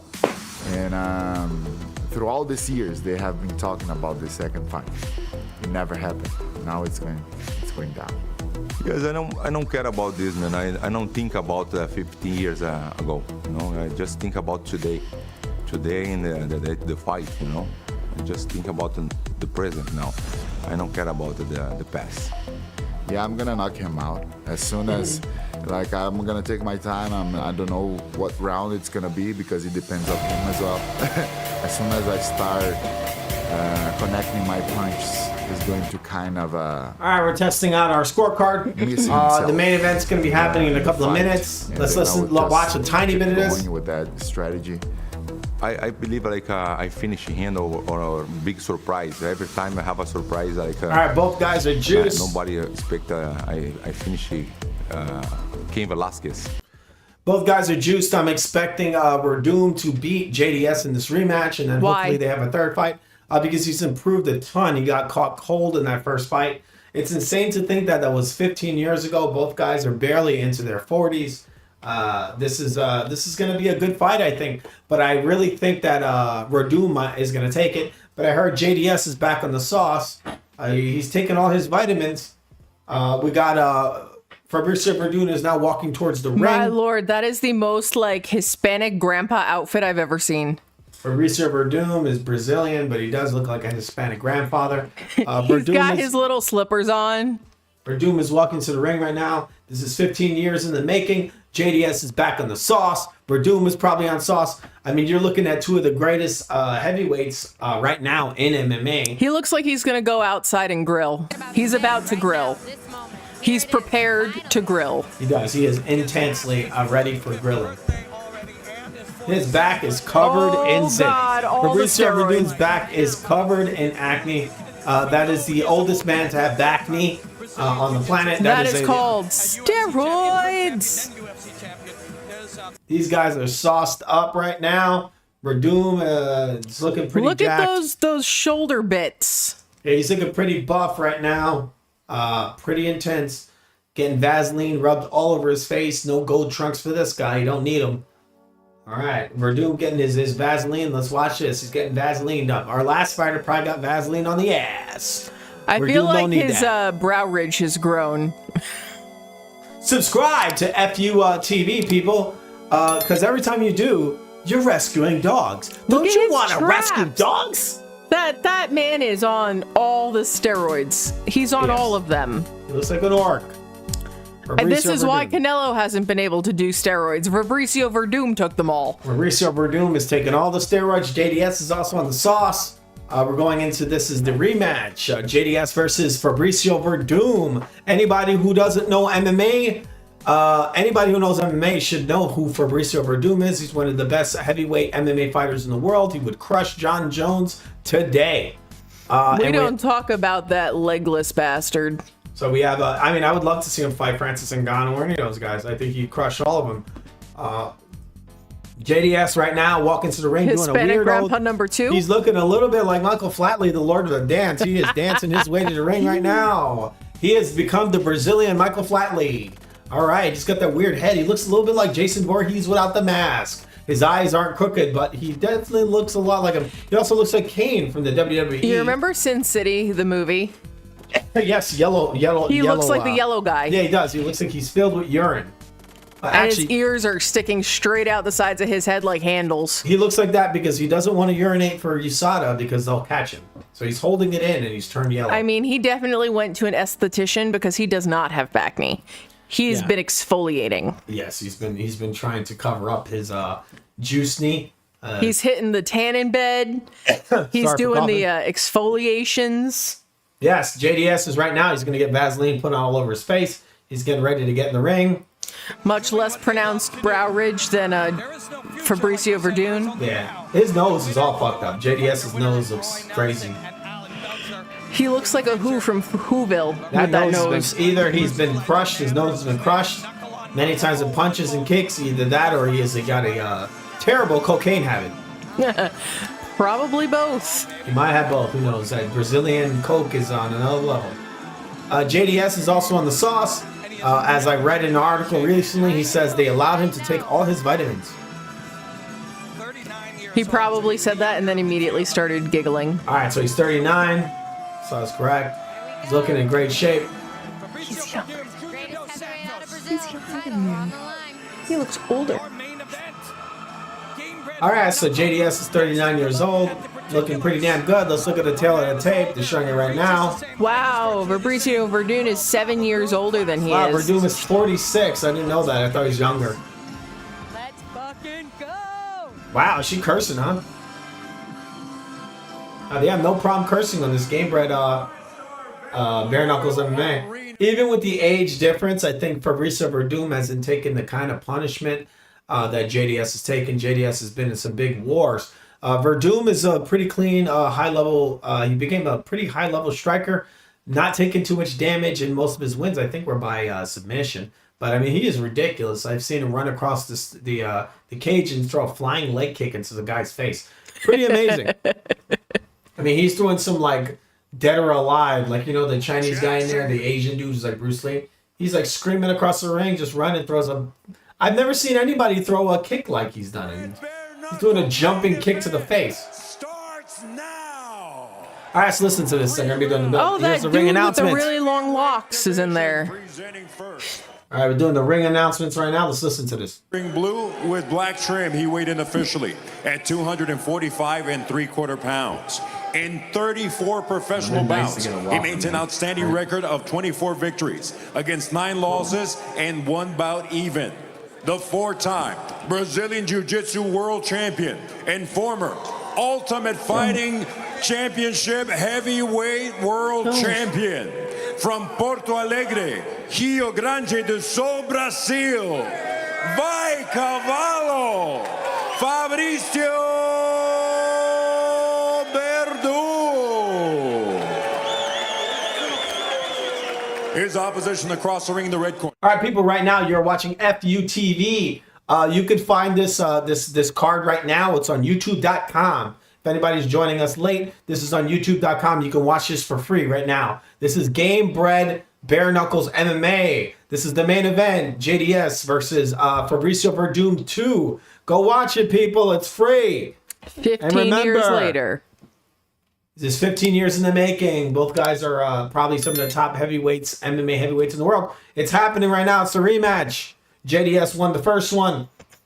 Here we go. Gamebred clapping his hands. We're going. The cage is full of people experiencing this moment, including matchmaker Dean Toole, who should be very proud of the show.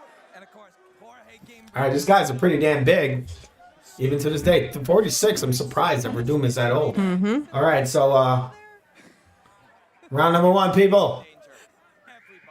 Okay. Fight. I gotta fix that button. It keeps opening a different screen. Wow.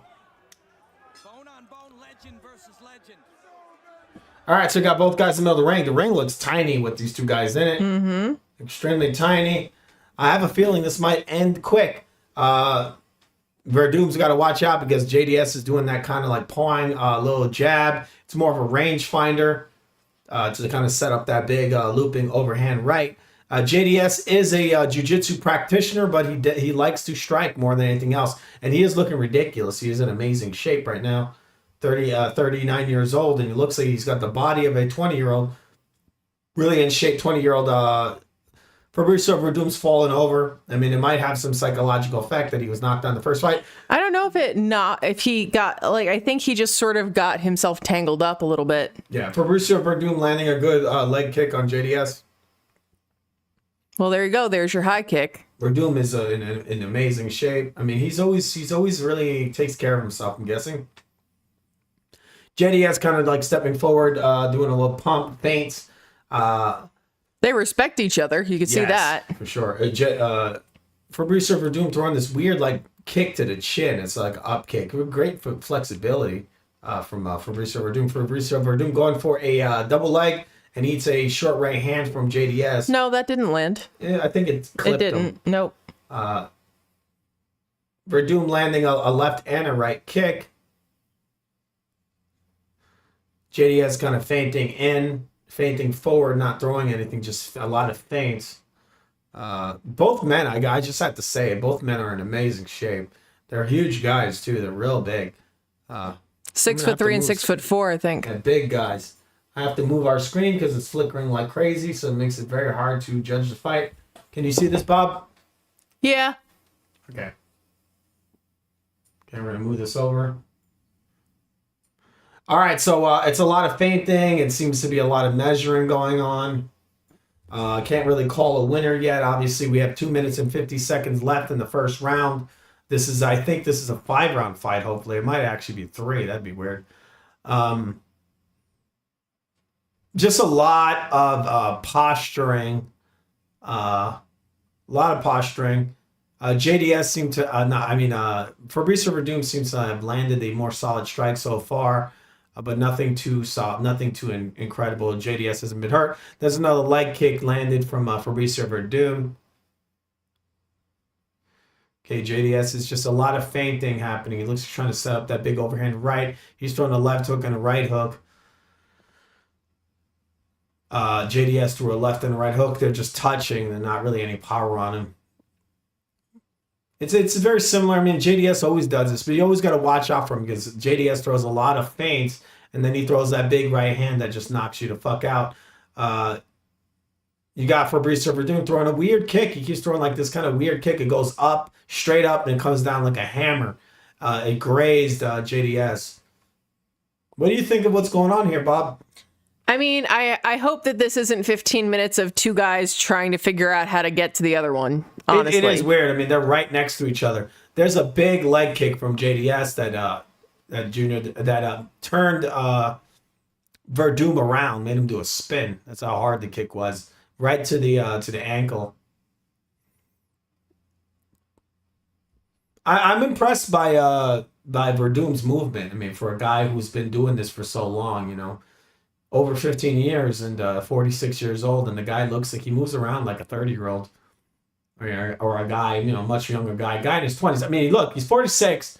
He is so light on his feet for a heavyweight. Very flexible. Oh, extremely flexible, and he's so light on his feet for a heavyweight. I mean, he does some great footwork. A takedown attempt from Werdum, and he actually scored the takedown. But JDS is right back up to his feet. We have 46 seconds left in the first round. JDS throwing short little left hooks with the... And Werdum threw a knee. Yeah, little short left hooks on the inside on the clinch. Werdum has JDS on the fence. They're just wrestling right now. We got 29 seconds left. Werdum showing off all that amazing back knee. The fight has not ended like the first one, which was in the first round. Werdum is cut. It's a pretty short little hooks from JDS. Well, he said that. He said with no gloves on, he can cut me. Oh, yeah. JDS, oh, wow. I think it looked like, was a left or a right hook? Werdum's been hurt. It looks like he was hit with a short right hand, I think it was. He's down on his back. I think this has kind of sealed the first round for JDS, this knockdown. Werdum has a pretty good cut there. I think we've come to the end of the first round. All right, is this the end? Why are they showing the tail of the tape there? I think that's just the stats for round one. That was weird, right, that they showed that? It was. Yeah. All right, so we come to the end of the first round. Very hard to score, I thought. I mean, I guess based on that end there, it would go to JDS. Yes, maybe. We're having some issues with our second screen, so I don't even know if I'm going to be able to score this.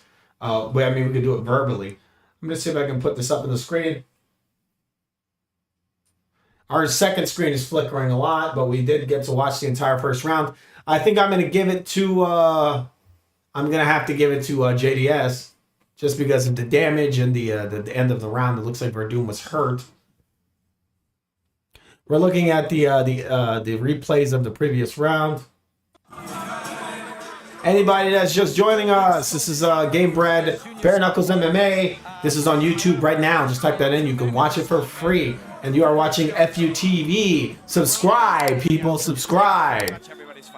We work pretty hard over here. Subscribe. And when you do, you're saving dogs. We're going into round number 2 right now. And respect. I like to see respect. Fight. All right, both fighters are in the middle of the ring.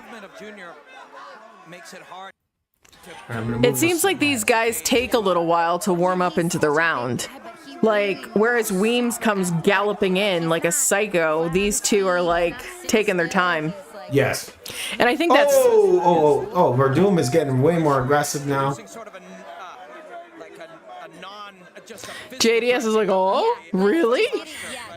Werdum is speeding it up a little. Werdum's got a good cut over his left eye. Sort of non-verbal alpha posture kind of threat to force him back. He was forcing Junior back. Right. I think Werdum needs to step it up a little bit. He's not working fast enough. And all of these movements are being read by brilliant minds, and all of the threats are being recognized. He really needs to step in. Werdum needs to step it up. He's letting JDS give him a little too much time to try to throw in that big right overhand. He needs to step it up. Werdum pressing forward. JDS has just got a ridiculous body, doesn't he? He really does. Insane. He's that like is a very bodybuilder, crazy. my lord. He got so he's like an old. He's almost got like one of those prison bodies. I don't think JDS has ever looked this good. Like physically, his body's just like he's ridiculous. He's cut. Testosterone is a hell of a vitamin. Oh, he took all kinds of stuff, not just testosterone. Fabrício Werdum throwing a lot of different techniques, big spinning back kick. JDS looks like amused. Yeah, he was. He was smiling. He's like, oh, look at you go. JDS is actually pretty good at fighting on the back foot. He looks like he's trying to pick Werdum apart. He's landed leg kicks. He's throwing a little jab. He lands to the body. Werdum throwing a lot of crazy techniques, throwing spinning back kicks and everything, but nothing's landed yet. I think he just needs to really step in, throw that big overhand right, because JDS's hands are really low. But he does keep the right hand high. There's a nice leg kick from Fabrício Werdum. It's a little leg kick from JDS that didn't land. Werdum really is not committing to anything. That's his problem. No, he's not. Neither of them really are. Yeah, it's a lot of posturing. And I feel like this happens sometimes. If they're two fighters who've been fighting for a long time, they have a lot of experience, a lot of history, like they almost get stuck. Yeah, that's what I said. Like, that must get in his head, right? That he lost the first fight. I think that they're just both like very concerned about losing early. Like, I don't think either. I think they're both very worried about getting knocked out. It's a nice straight right hand. And so they're not doing anything. Yeah, I think they're very timid. Werdum throwing a big spinning back kick, not really committing to it much, but JDS had a duck. I mean, he got some pretty crazy. He got some crazy techniques. Werdum. You wouldn't expect the kind of stuff that he's throwing from a heavyweight. He's nice right hand from Werdum. Lands on JDS. JDS smiles, but it did land. I mean, Verdum's got pretty fast hands, and like I said earlier, his boxing and his striking has gotten so much better. I think what's really palpable is that both of them are enjoying themselves. I think Werdum looks a lot more nervous. Werdum looks nervous, but like you could tell that they're like they like it. They like it in there. They like being back in there with each other. Maybe. I think Werdum is just. I think Werdum looks real nervous. He is dead serious. He is so serious. JDS is smiling and all that. It's interesting to see him smiling. JDS ducking. He looks like he's biting on Werdum's feints. I don't see why Werdum keeps throwing these weird high kicks. He's not trying to land him. He's just. I think he's trying to keep him away. He's throwing them out there as like a threat. and then JDS is smiling. Both men have kind of like their they have their right hands loaded up. Like at any minute they can land that right overhand. Either guy, because JDS, he may have his left hand low, but his right hand is ready to shoot. He's smiling right now. Werdum is pressing forward. He's landed the right hand. JDS is kind of baiting him in.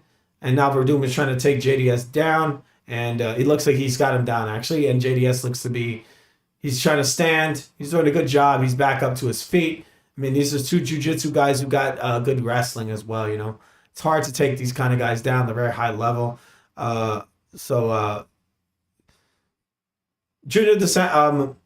Werdum got JDS down, but then JDS got right back up. JDS is standing up and kicking Werdum in his legs. Werdum is smiling. Just two pros, two veterans of the game, kind of just playing games over here. JDS kicking Werdum in his legs while he's on his back, butt. in his butt, and possibly in his nuts.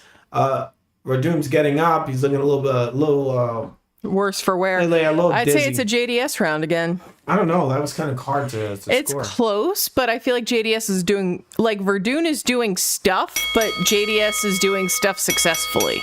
We've come to the end of round number 2. Very hard round to score. They are showing the back of Werdum's back. This kind of sounds funny. They're showing Werdum's back, and it is covered in back knee. These guys are juiced to the gills. It's understandable for Werdum. He is 46 years old. He's been fighting for a long time.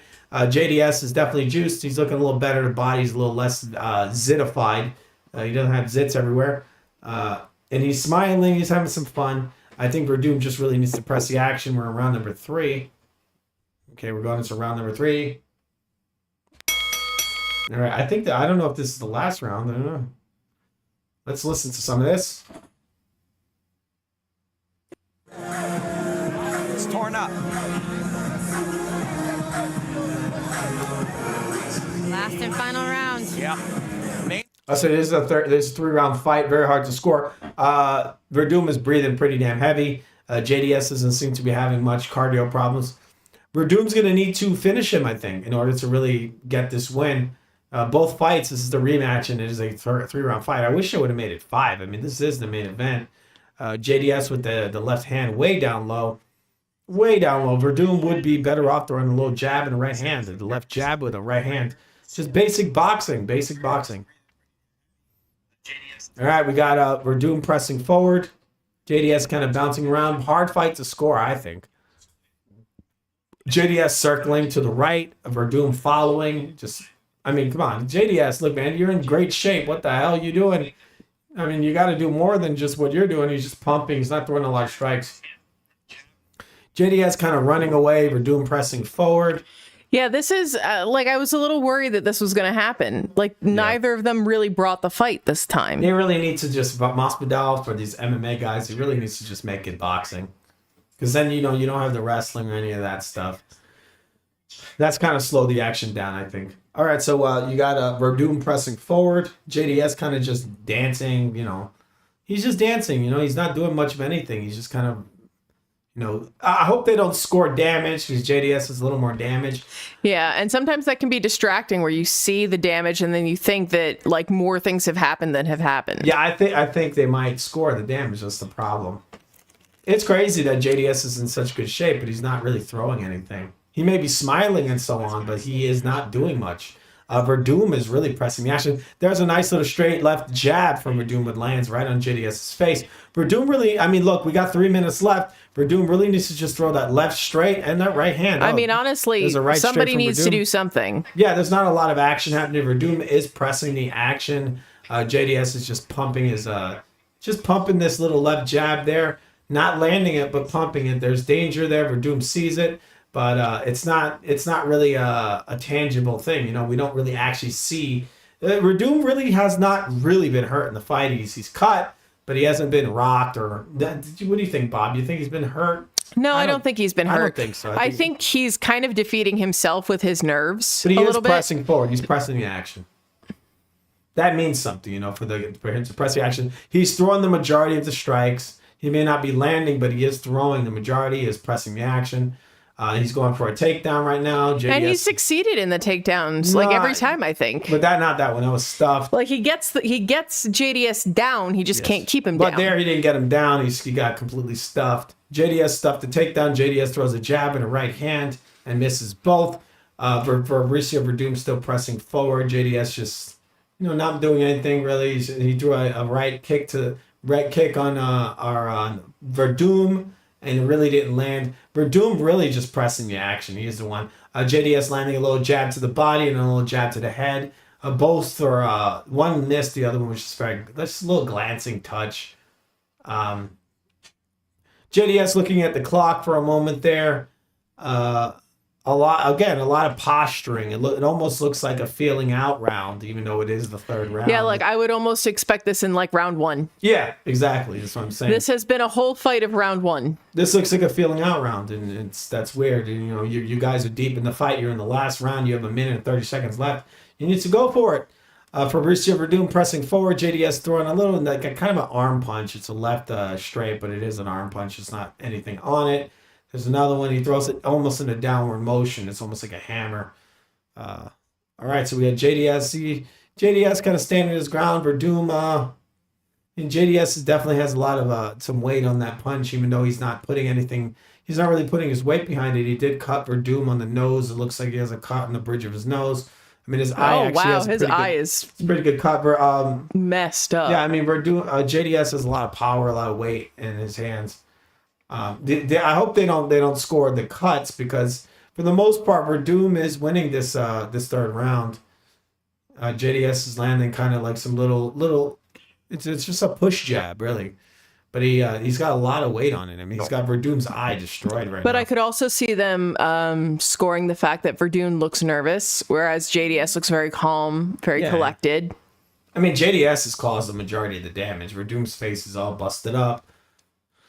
Yeah, but I think that's just because Werdum has scar tissue. Werdum has 20 seconds left. He really needs to just give it all. He needs to, because with the damage, you don't know how they're going to score it. Honestly, this has been kind of underwhelming. Yeah, it definitely has been, yes. I mean, I was excited to see this, and I'm just kind of like, meh. I don't think they're going to give it to Werdum just because his face is so cut up. I mean, they're going to score the damage, that's my guess. He's got a pretty bad cut. Yeah, Werdum needs to get his eyeball looked at. It's real bad. I would say if I was scoring it, you weren't going by damage, you might actually have Werdum winning. You might even have like a draw, because it really wasn't. I think it should be a draw, honestly, because I don't think either of them really did enough to win. Yeah, they didn't, but I mean, Werdum has the majority of the damage on the face.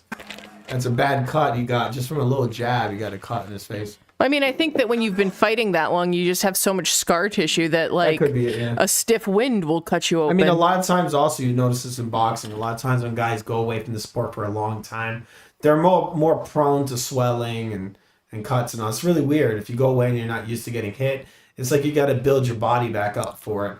But Werdum has a cut in both eyes, but the left eye is worse than the right. Like, I almost think that both of these guys should have had a tune-up fight before they came back and fought each other. Yeah, but it's MMA. They don't do that kind of stuff. All right, we're going to listen to the post-fight thing, or the post-fight commentary. Let's go. And let's do it. You're watching FUTV, people. Subscribe. All right. You'll see the right hand that tore the eye. The eye's fine there. Look at that. Oh my goodness. Turning side kick. I think you also see this kind of thing happen when fighters are older and they're kind of on their way out of the game, or they've been out of the game for a little while. Yeah. Where they're afraid to commit. Like they lose that competitive edge and that timing. I think he really got cut by it, because they're not, like you said earlier. He's not used to the bare knuckles. I mean, the bare knuckles, they get cut easier. Because it's blunt force, there's not padding on there. So you're more prone to, like, it's almost like getting hit with an elbow. An elbow's going to cut you up. The knuckles cut you up for some reason. When guys are wearing gloves, you get cut easier. And, it's just bone on bone. So. Jorge Masvidal is in his, like, Stepford wife era. He's wearing very tight jeans. He's got no shirt on under his jacket. His hair is wavy. What is going on? I don't see him. Where is he? Oh, he's there right he is. there. Yes. He looks ridiculous. He looks like this is like very Floyd Mayweather of him. He looks sort of like Leon Kennedy from Resident Evil 4, just more flamboyant. All right, we're going to listen to this post-fight decision. Let's see this. I would call it a draw. It really was a very uneventful fight. Werdum went the distance in the first fight. He did it. I mean, he is much older. All right, let's listen to this. It looks like they've already called it. Looks like JDS won. Santos. Thank you to both of these legends for this wonderful fight. The right guy won. One crazy scorecard, but the right guy won. He's saying one crazy scorecard, but I saw that being very close. That was not a dominant fight for JDS. No. I'm going to guess this commentator doesn't know what the fuck he's talking about. He's one crazy card. I'm going to guess that JDS You're going to guess he doesn't know what he's talking about? I'm going to guess Werdum won on one of these cards, which he should have. I mean, he had, I could have seen it for him, actually. JDS really didn't do much of anything. Neither of them did much of anything. I think it's great to be here. I think Werdum did more, actually. He did more.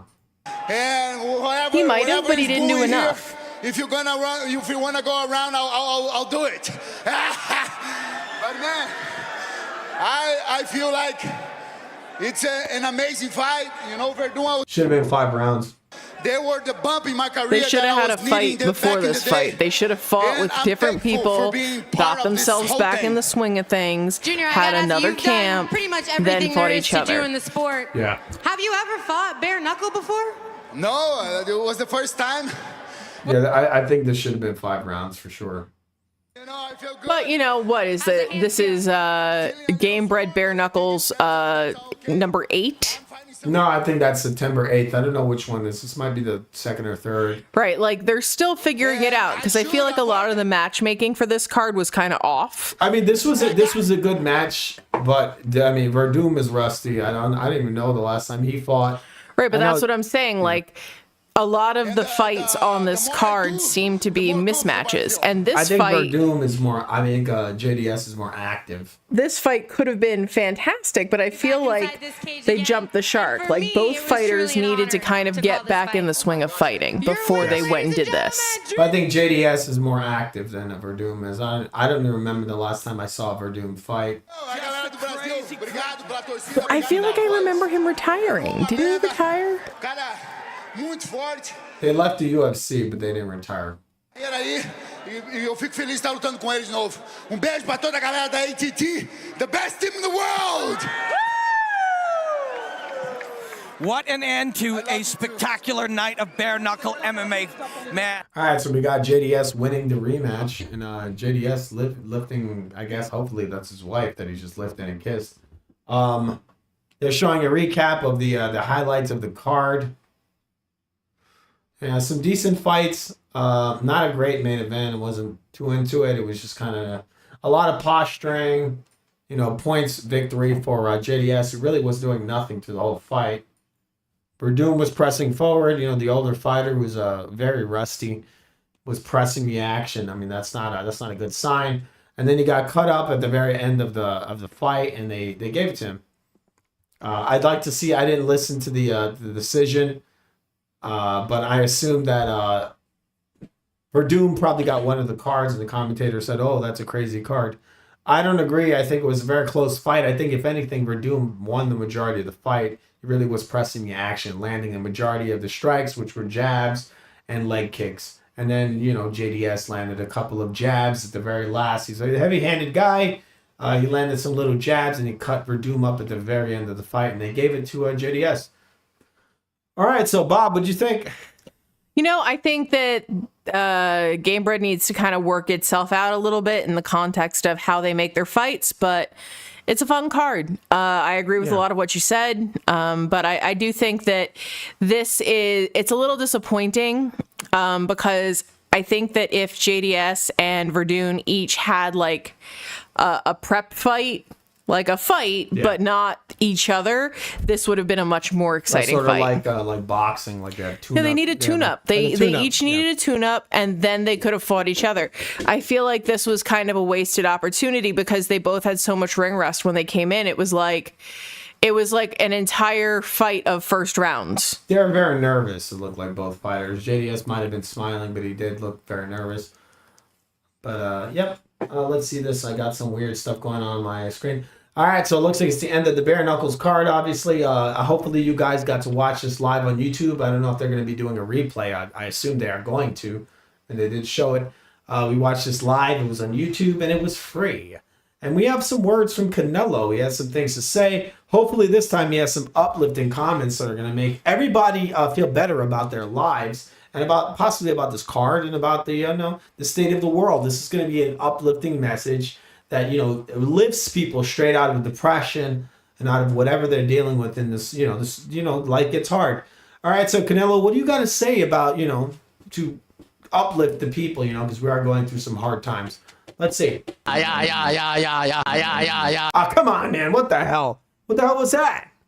You don't have anything real to say? Man, you fight with nobody. Yeah, I mean, we're not fighters. We're not fighters. I mean, we both can kick ass, but we're not fighters. I mean, come on. You are a horrible fighter. What the hell? Shit. Canelo, you're being an asshole, all right? All right, so hey, Bob, we're going to be getting out of here. But before we get out of here, hey, people, remember to subscribe to FUTV. This is where you find FU Sports and all of our great programming, all of our other programs. We have FU Gaming so far. We have FU Sports, and we have the soon-to-come FU Theater. That's going to be coming really soon. We've been working on that for a long time, and that will be coming very soon. That's our Mystery Science Theater type programming where we watch old B movies, mostly sci-fi and horror. It's going to be pretty awesome. Hopefully you guys join in. Hey, Bob, got anything to say? Fuck you, good night. Well, we're not quite there yet. We'll be back tomorrow. I think we're going to be back tomorrow. We're going to be watching the Israel a la Lasagna. Mr. Lasagna. He's going to be fighting, I think his name is Sean Strickland. Is that his name? I don't know. He's been fighting Strickland, the guy who likes to talk a lot of shit, the white dude. He likes to play the heel, and Israel Lasagna likes to play the dog bestiality guy. Stop it! I'm kidding. I'm kidding. They're trying to paint him now like he's some kind of weird bestiality guy. I mean, he's just playing around. He just likes touching dog dicks. All right, come on. All right, I'm joking. I mean, we're exaggerating. Okay, we're exaggerating. But we'll be back tomorrow, people.